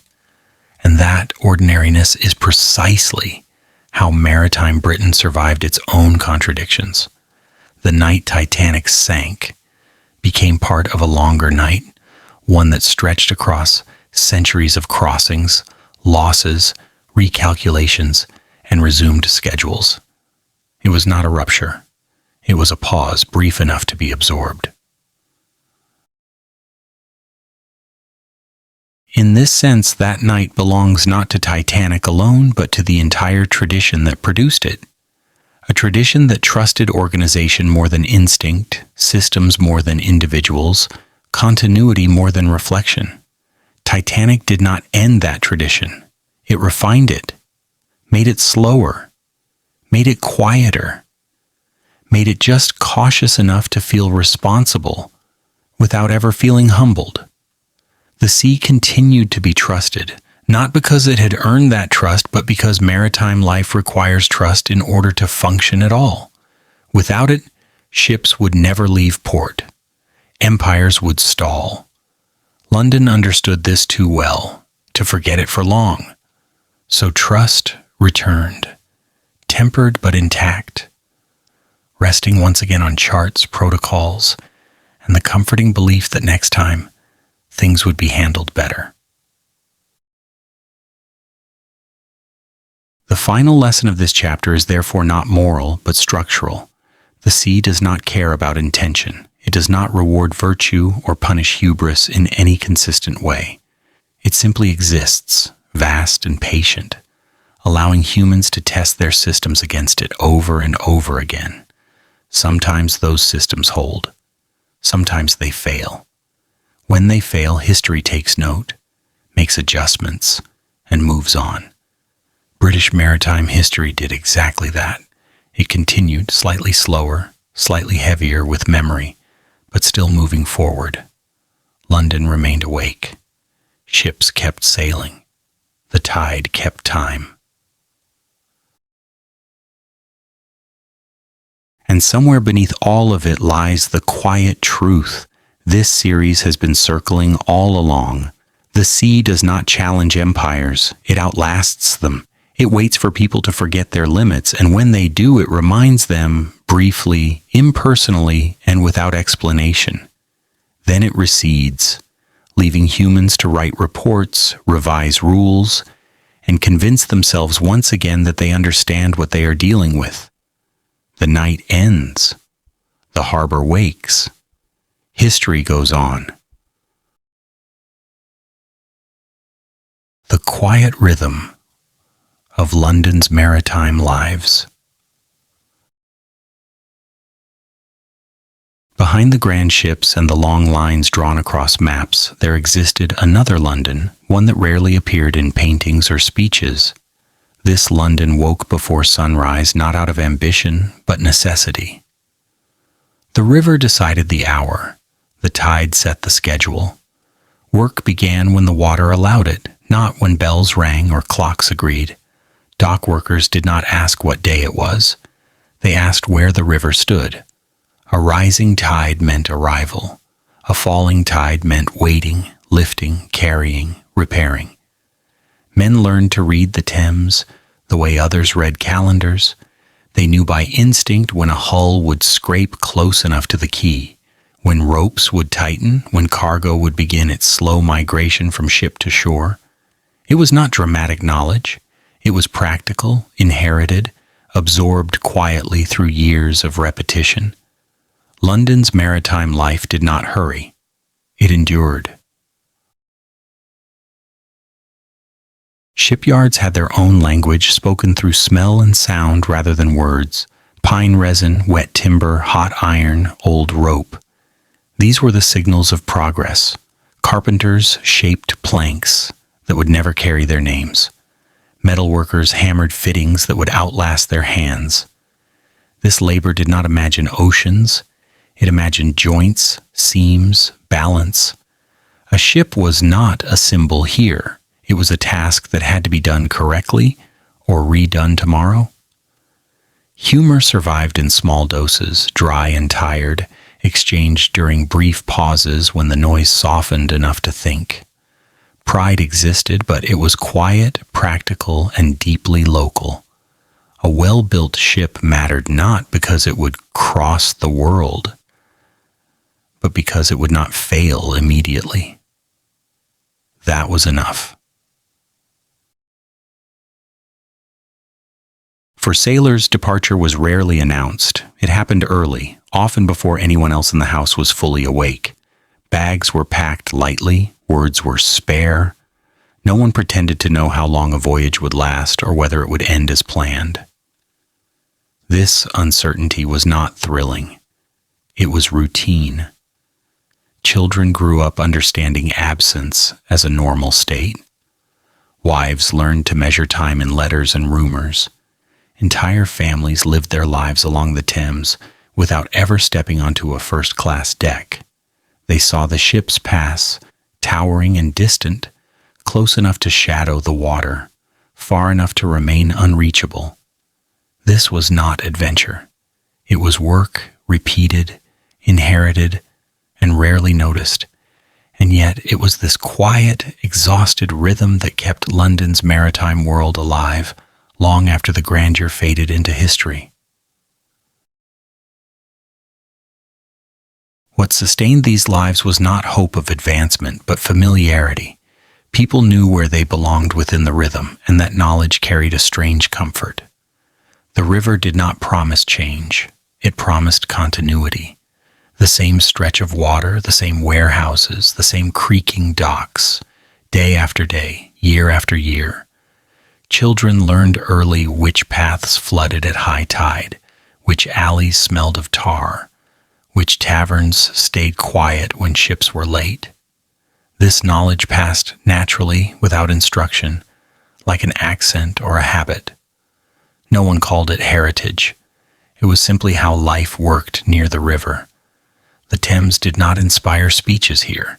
It dictated chores. Fatigue was constant, but so was acceptance. Work ended when the body demanded it, not when a shift officially closed. Hands hardened, backs curved, conversation shortened. Humor grew dry, sometimes almost invisible. There was laughter, but it arrived sideways, usually at the end of a long day when nothing else could be fixed. People did not dream of the sea, they endured it. And endurance, repeated long enough, became identity.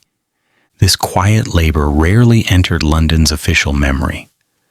Maritime history preferred captains, ships, and routes, not the people who tied ropes, repaired hulls, and waited through cold mornings for tides that arrived late.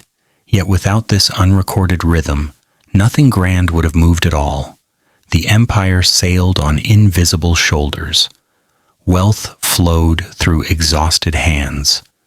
The river carried ships outward, but it also carried away years of ordinary lives that never appeared in ledgers except as wages paid and names replaced. Chapter 7 ends without resolution because this life never resolved. It continued until bodies wore out, until sons took fathers' places, until daughters learned to live with absence as background noise. London's maritime power was built not only on ships and systems, but on this steady, uncelebrated persistence. The city slept because these people woke early. The empire expanded because someone was always waiting at the water's edge. And when history speaks loudly of oceans and dominance, it is worth remembering that beneath it all, there was simply work, repeating itself quietly beside a river that never stopped moving. Maritime life as the heartbeat of the city. Maritime life did not stop at the water's edge. It moved inward quietly into streets, kitchens, taverns, and bedrooms, shaping London in ways so ordinary they were rarely noticed. The sea fed more than sailors. It set the tempo for the entire city, like a pulse felt rather than heard. When ships arrived, London stirred. When they departed, it exhaled. Even those who never stepped onto a deck learned to live by schedules written in tides rather than ink. A city that depends on water does not need to be reminded where its center lies. It feels it. Public houses near the docks understood this better than any map. Their doors opened not according to the clock, but according to rumor. A ship sighted downriver meant mugs prepared, fires lit, voices gathering. When arrivals were delayed, patience thinned, ale flowed slower, conversations stretched longer.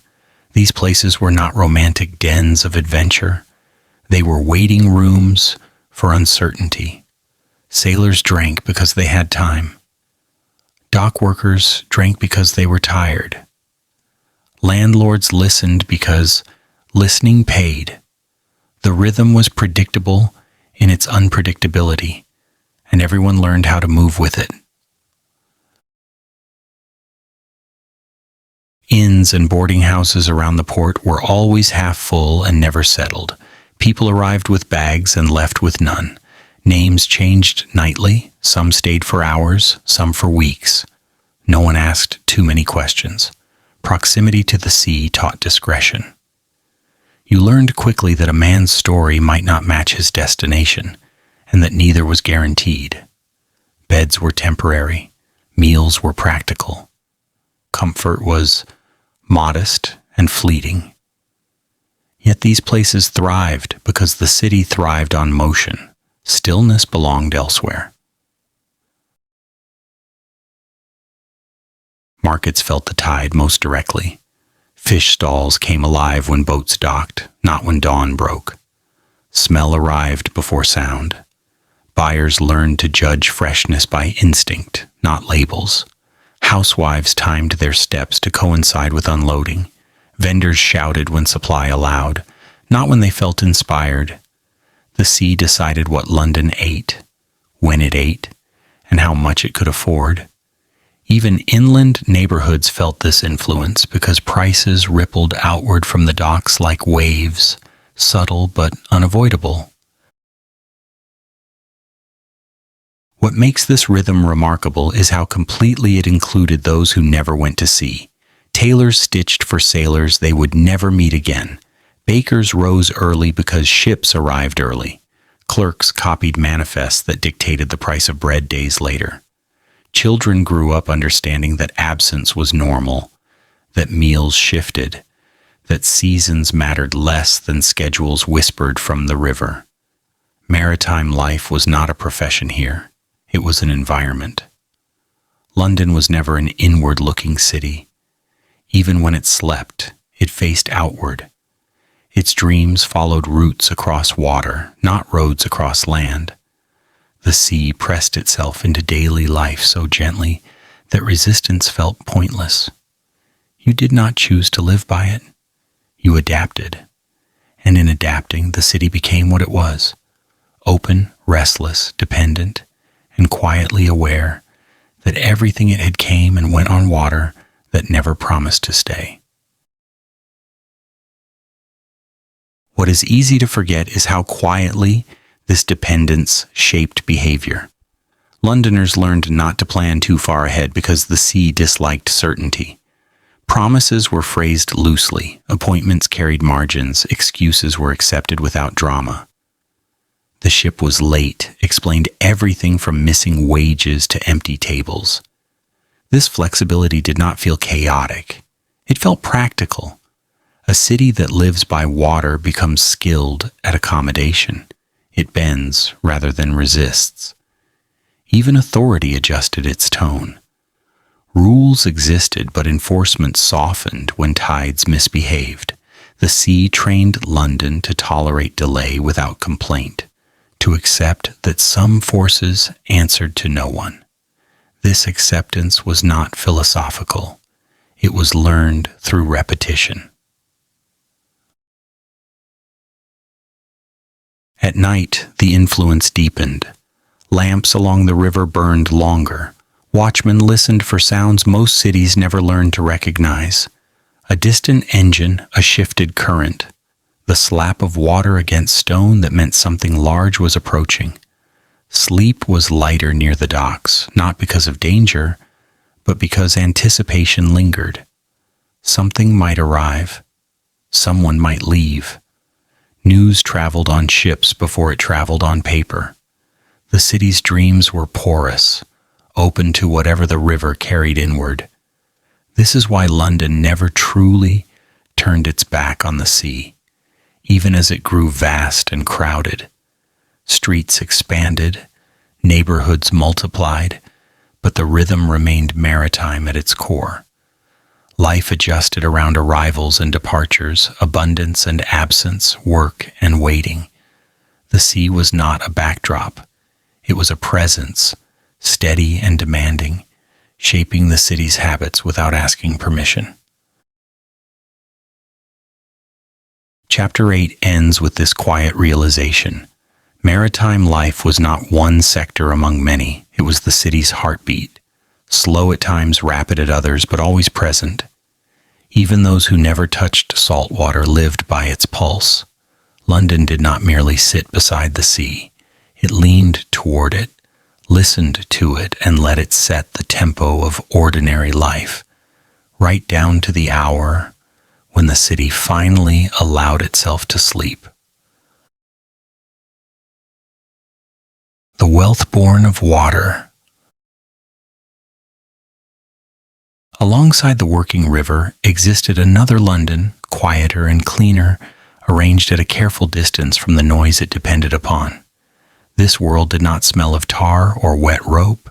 It smelled of polished wood, ink, and coal fires that burned evenly through the night. The aristocracy and the wealthy classes of Britain did not need to sail in order to profit from the sea. They prospered by organizing it.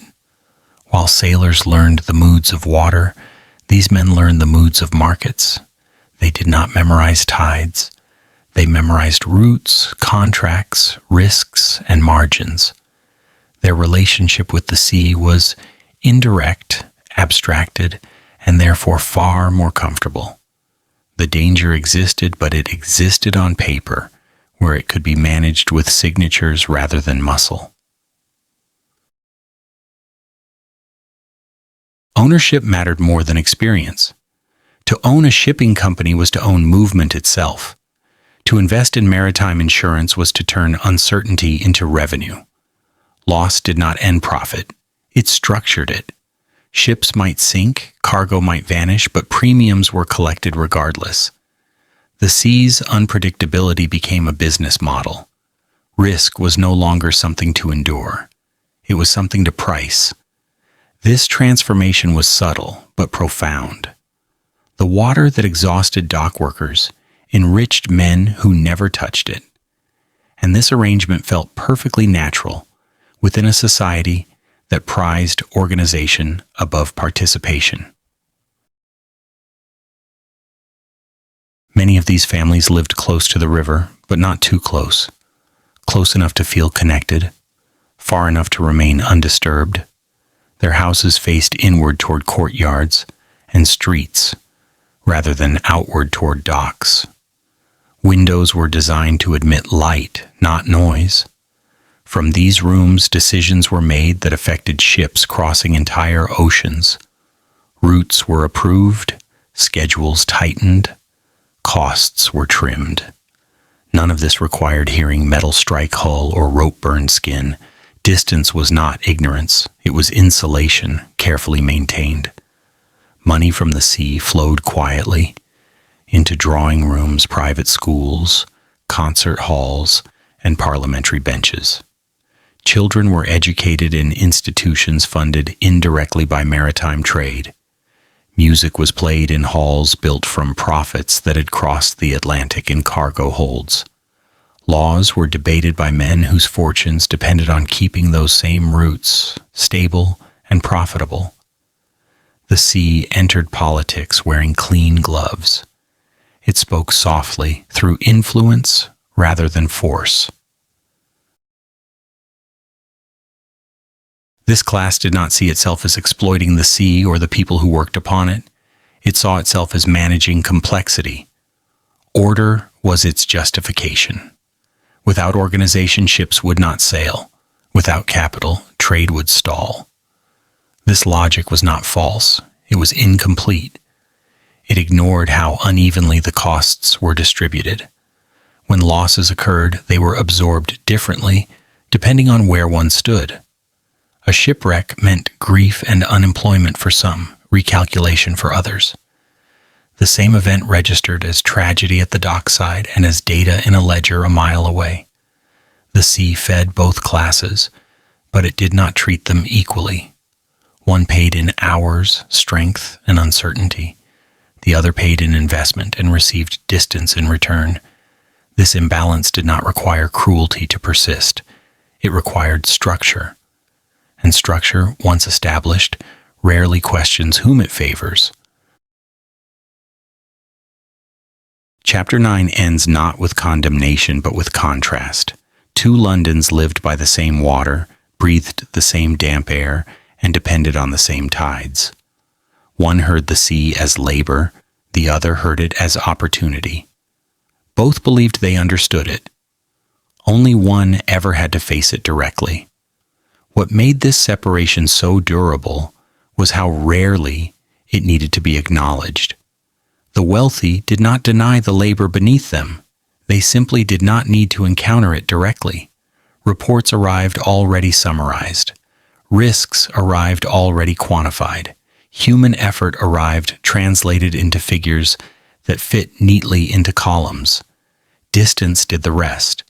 It allowed sympathy without proximity, concern without interruption. One could care about sailors in the abstract, while remaining comfortably removed from the cold mornings, the injuries, the disappearances that shaped maritime labor from one generation to the next. This was not hypocrisy so much as habit, reinforced by success. When a system rewards distance, distance becomes wisdom. Over time, this arrangement produced a particular confidence among those who governed maritime Britain. They believed they understood the sea because they understood its outcomes. Ships arrived, profits accumulated, losses were recorded and absorbed.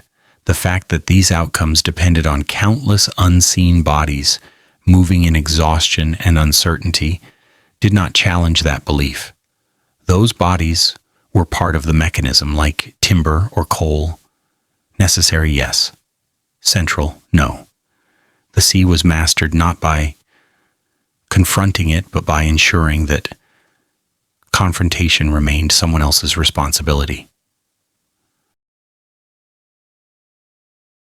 This division shaped how disasters were interpreted. When ships failed, attention turned naturally toward design, insurance, regulation, and precedent. These were the domains of authority. Human suffering entered the conversation later, softened by language and distance. Grief was acknowledged, but rarely allowed to disrupt confidence in the structure that produced wealth and power. Titanic would expose this pattern briefly, but it did not create it. The hierarchy between those who faced the sea and those who managed it had existed long before, embedded in London's streets, institutions, and expectations. Chapter 9 closes with a quiet symmetry. Two classes lived by the same water, relied on the same routes, and benefited from the same maritime order. One experienced the sea as work that wore the body down. The other experienced it as flow that lifted lives upward. Neither view was entirely false, but only one was insulated enough to forget that the sea does not recognize hierarchy. It does not distinguish between ledger and labor, between owner and crew. It simply waits. And when it takes without regard for who profited most from keeping it organized. The invisible distance between the deck and the drawing room. The distance between danger and decision in maritime Britain was never measured in miles. It was measured in insulation. For the men who worked the ships, risk was immediate and physical. It arrived with the weather, the machinery, the waterline creeping higher than it should. They felt danger in their hands, in the way a deck shifted, in the sound of metal under strain. Risk was not theoretical. It was present, daily, and often unnamed. It was something you learned to live beside, not something you debated. For those who owned ships, invested in them, insured them, or regulated them, risk existed too, but in another form entirely. It appeared as clauses, premiums, margins, and correspondence. It could be delayed, calculated, discussed over dinner. The same sea connected these two experiences, yet kept them carefully apart. When a ship went down, this separation became stark without anyone needing to point it out. Those below the waterline faced consequence first. Those who worked in heat and noise, who slept near engines and cargo, encountered the end before explanations were written.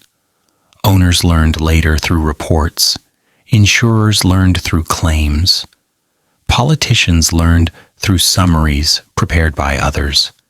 Newspapers carried the story neatly folded. This sequence was not cruelty. It was structure. A structure refined over centuries, designed to keep commerce moving even when individuals were lost. Maritime Britain did not invent this distance. It organized it, normalized it, and learned to function within it efficiently. This arrangement depended on an early assumption that separation was necessary for scale.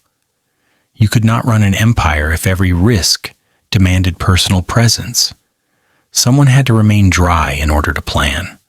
Someone had to stay removed in order to decide. Over time, this logic hardened into culture. Exposure became associated with labor.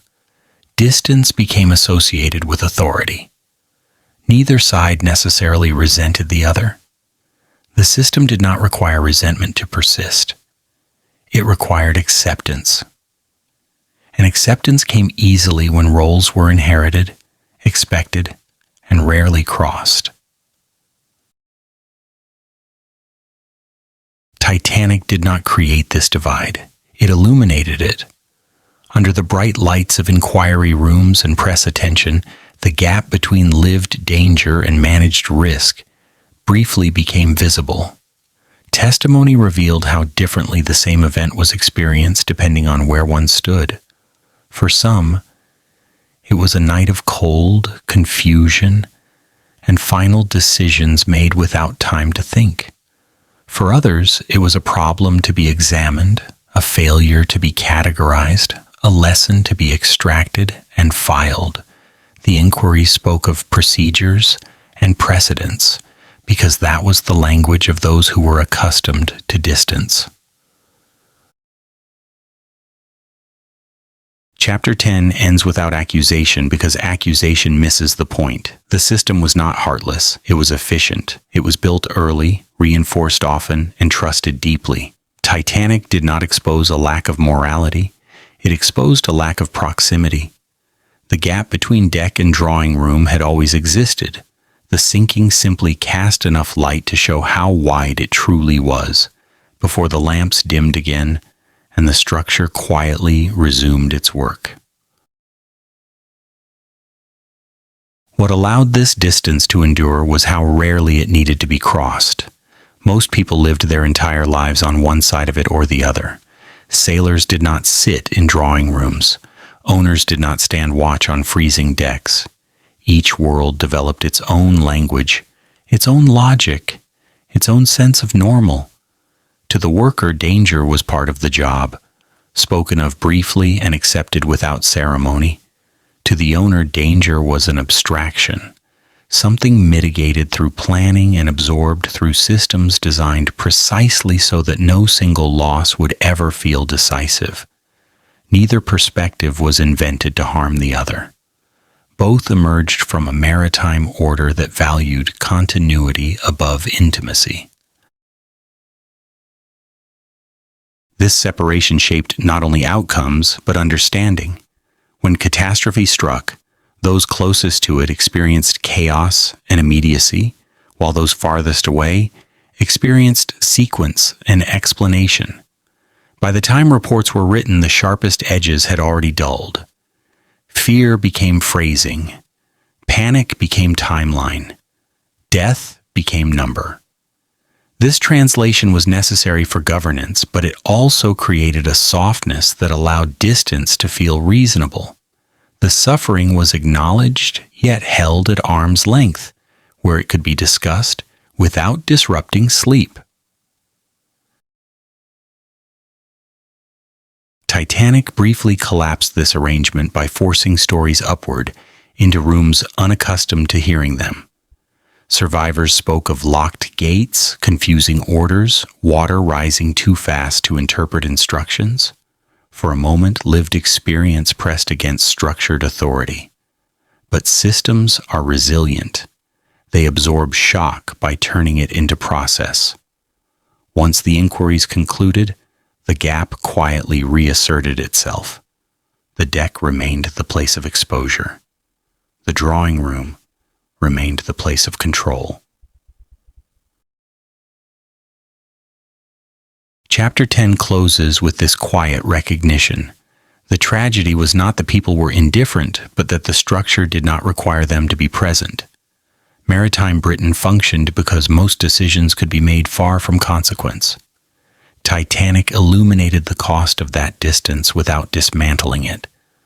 The lights came on, the gap was seen, and then, gradually, the lamps dimmed, the rooms returned to their familiar order, and the invisible distance between risk and comfort settled back into place, unchanged, efficient, and ready to carry history forward once again. Reconnecting with Titanic, one ship carrying two worlds. Titanic was never a single story. It was a vessel designed to hold contradictions without asking them to speak to one another.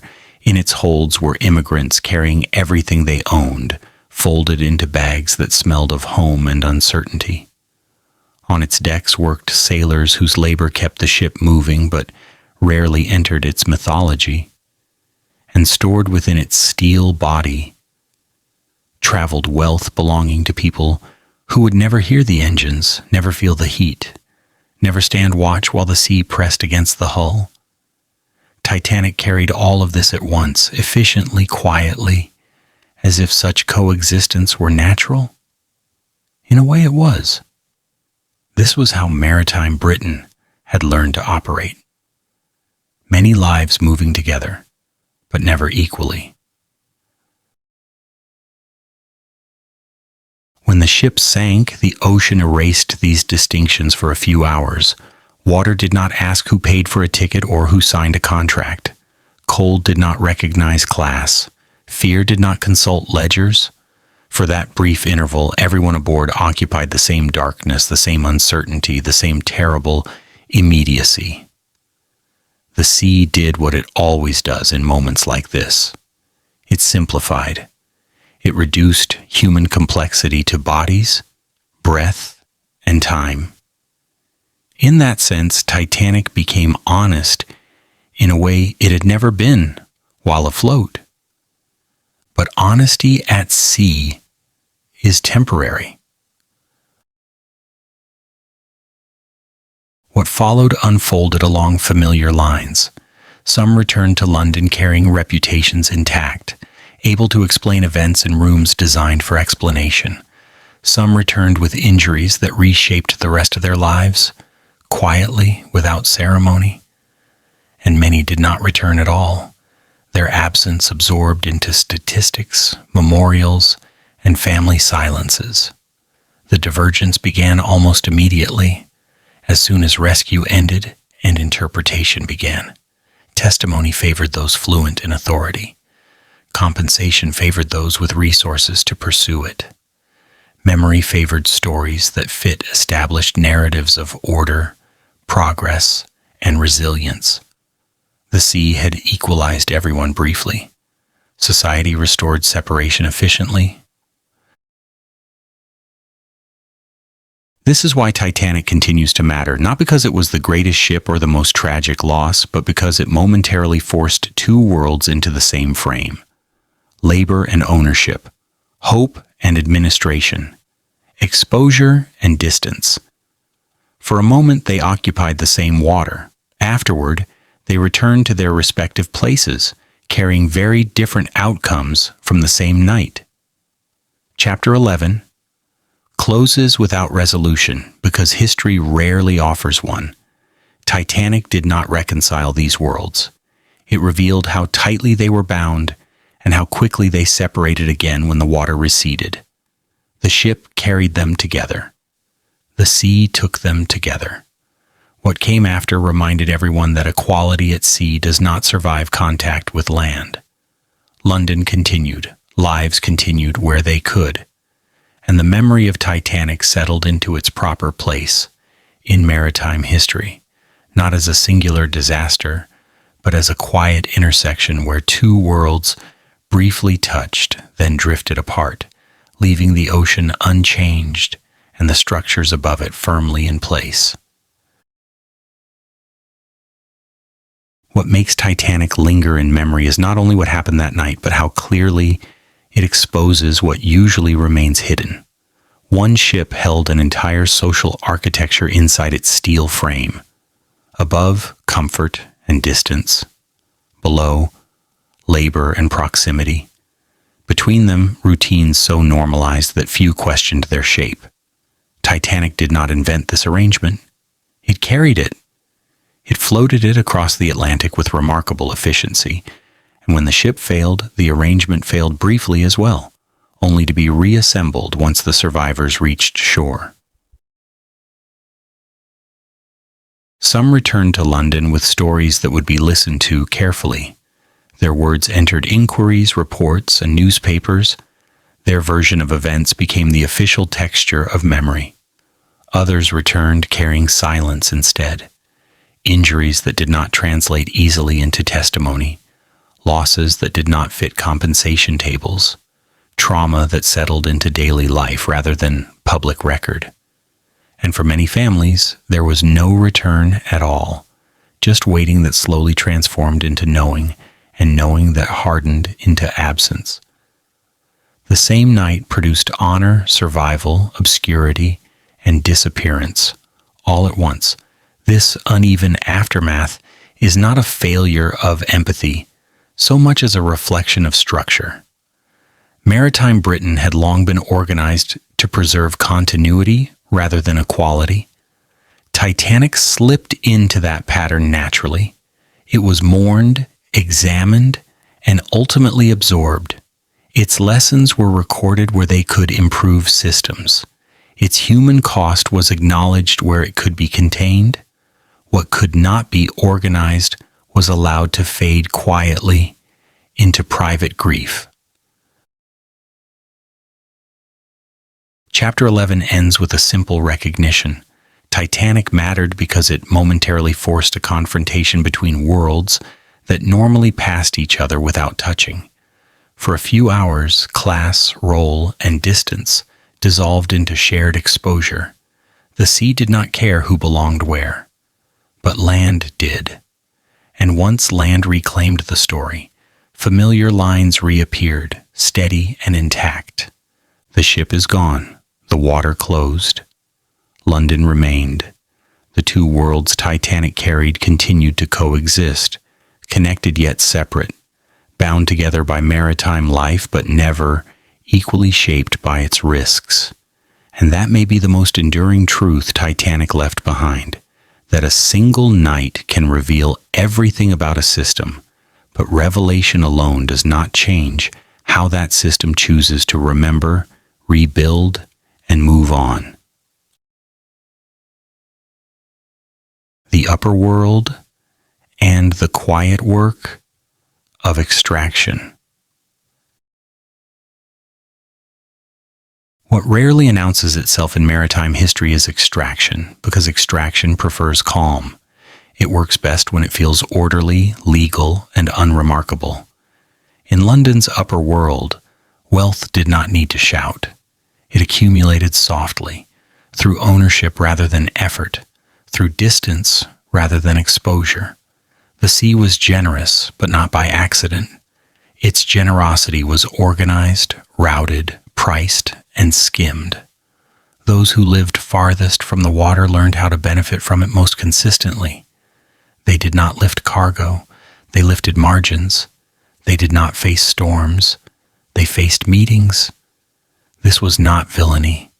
It was a system that rewarded position over proximity, and it did so with remarkable efficiency. Exploitation in this context rarely looked like force. It looked like contracts written carefully enough to feel fair, wages calculated precisely enough to seem reasonable, and risks distributed downward until they became invisible. The upper classes did not need to harm anyone directly. The structure did the work for them. Labor absorbed uncertainty. Capital absorbed return. When profits flowed, they flowed upward. When losses occurred, they spread outward and downward, diluted across many lives until no single story felt decisive. This diffusion made exploitation difficult to name because no single hand appeared to be responsible. Everything happened as designed. The genius of the system was that it converted human effort into stability for those least exposed to it. Dock workers aged quickly, sailors disappeared quietly, immigrants passed through and vanished into other economies. Meanwhile, the upper world refined taste, education, and influence. Money from maritime trade became endowments, estates, and political leverage. It shaped laws that protected investment, not vulnerability. It shaped narratives that praised progress while overlooking cost. None of this required cruelty. It required continuity. Titanic did not interrupt this extraction. It momentarily illuminated it. For a brief time, attention drifted upward from the waterline to the rooms where decisions were made. Questions were asked, reforms proposed. Then the light dimmed. The system adjusted as systems do and continued its quiet work. Exploitation did not end. It became more careful, more procedural, more defensible. Chapter 12 closes with a calm observation rather than an accusation. The upper world did not misunderstand the sea. It understood it well enough to profit without touching it. The cost of that understanding was borne elsewhere by those whose labor kept the maritime machine alive. The sea fed England. The system decided who ate first. And long after the headlines faded, that decision continued to shape lives, quietly, efficiently, and without ever needing to explain itself. What made this upper world so durable was not secrecy, but normalization. Extraction did not feel like theft when it was distributed across generations and wrapped in legality. It felt like inheritance. Sons grew up understanding shipping shares the way others understood tools. Daughters learned that comfort had sources, even if those sources remained politely unnamed. The sea existed in their lives as stability, not danger. It paid school fees, funded orchestras, secured parliamentary seats. It arrived as dividends rather than fatigue. And because it arrived cleanly without visible struggle, it was easy to believe it was deserved. The distance between effort and reward was not questioned. It was simply how things were arranged. This arrangement shaped moral imagination as much as economic reality. When wealth flows without direct contact with labor, empathy becomes optional. Concern can exist, even sincerely, but it remains abstract. One can donate, legislate, reform, all without altering the underlying flow. The upper world learned to speak the language of responsibility while preserving advantage. It could mourn losses at sea without feeling destabilized by them. Grief could be expressed, memorials erected, inquiries held, all while the structure that produced loss continued intact. This is how extraction survives scrutiny. It does not deny harm. It outlives attention. Titanic briefly threatened this calm by making extraction visible. Suddenly, the connection between luxury and labor, between comfort and exposure, appeared in the same frame. But visibility is fleeting. Once the ship slipped fully into history, the upper world resumed its familiar posture. Adjustments were made, safety improved, confidence restored. The deeper logic remained untouched. Those farthest from risk continued to benefit most from it being taken. Chapter 12 ends without outrage because outrage would misunderstand the mechanism. The system did not rely on cruelty. It relied on distance, organization, and time. It rewarded those who learned how to stand back while others leaned forward. The sea did the same work it always had. It carried, connected, and occasionally destroyed. The upper world simply learned how to let others stand closest to the edge. And that, perhaps, is the quietest and most enduring legacy of maritime Britain. Not domination through force, but prosperity sustained through separation, refined until it felt almost natural and therefore rarely questioned, even as it continued to draw its nourishment from lives lived far below the waterline. An ending without an ending. London lives on, the sea keeps moving. London did not stop for a single ship, no matter how large, no matter how many names it carried with it into the dark. Cities built on water rarely do. They pause just long enough to adjust their footing, then continue. The harbor stayed open. Contracts were still signed in rooms that smelled of paper and confidence. Clerks sharpened pens. Dock gates swung wide with the tide. Somewhere along the Thames, a vessel eased away from the quay, not as an act of defiance, but as an act of habit. Habit is powerful like that. It survives shock. It outlasts grief. It allows life to move forward without needing to resolve what has been lost. The British maritime world continued in much the same way it always had. Ships still departed according to water, not emotion. Schedules were respected, routes were trusted. The sea remained central, unquestioned, necessary. What changed was not direction, but tone. Conversations became slightly slower. Assumptions softened at the edges. Caution entered where certainty once stood alone. This was not transformation. It was adjustment. History often works this way, not through rupture, but through restraint, added quietly to existing rhythms.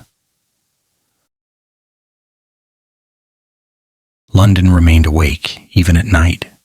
Lamps burned along the river. Watchmen listened. Tides rose and fell with no interest in what had happened before. The sea did not apologize. It did not explain. It simply continued offering passage to those willing to trust it again. And they did. Because to live beside water is to accept that stopping is not an option. Trade demands movement. Cities demand continuity. Memory makes space where it can, then yields to necessity.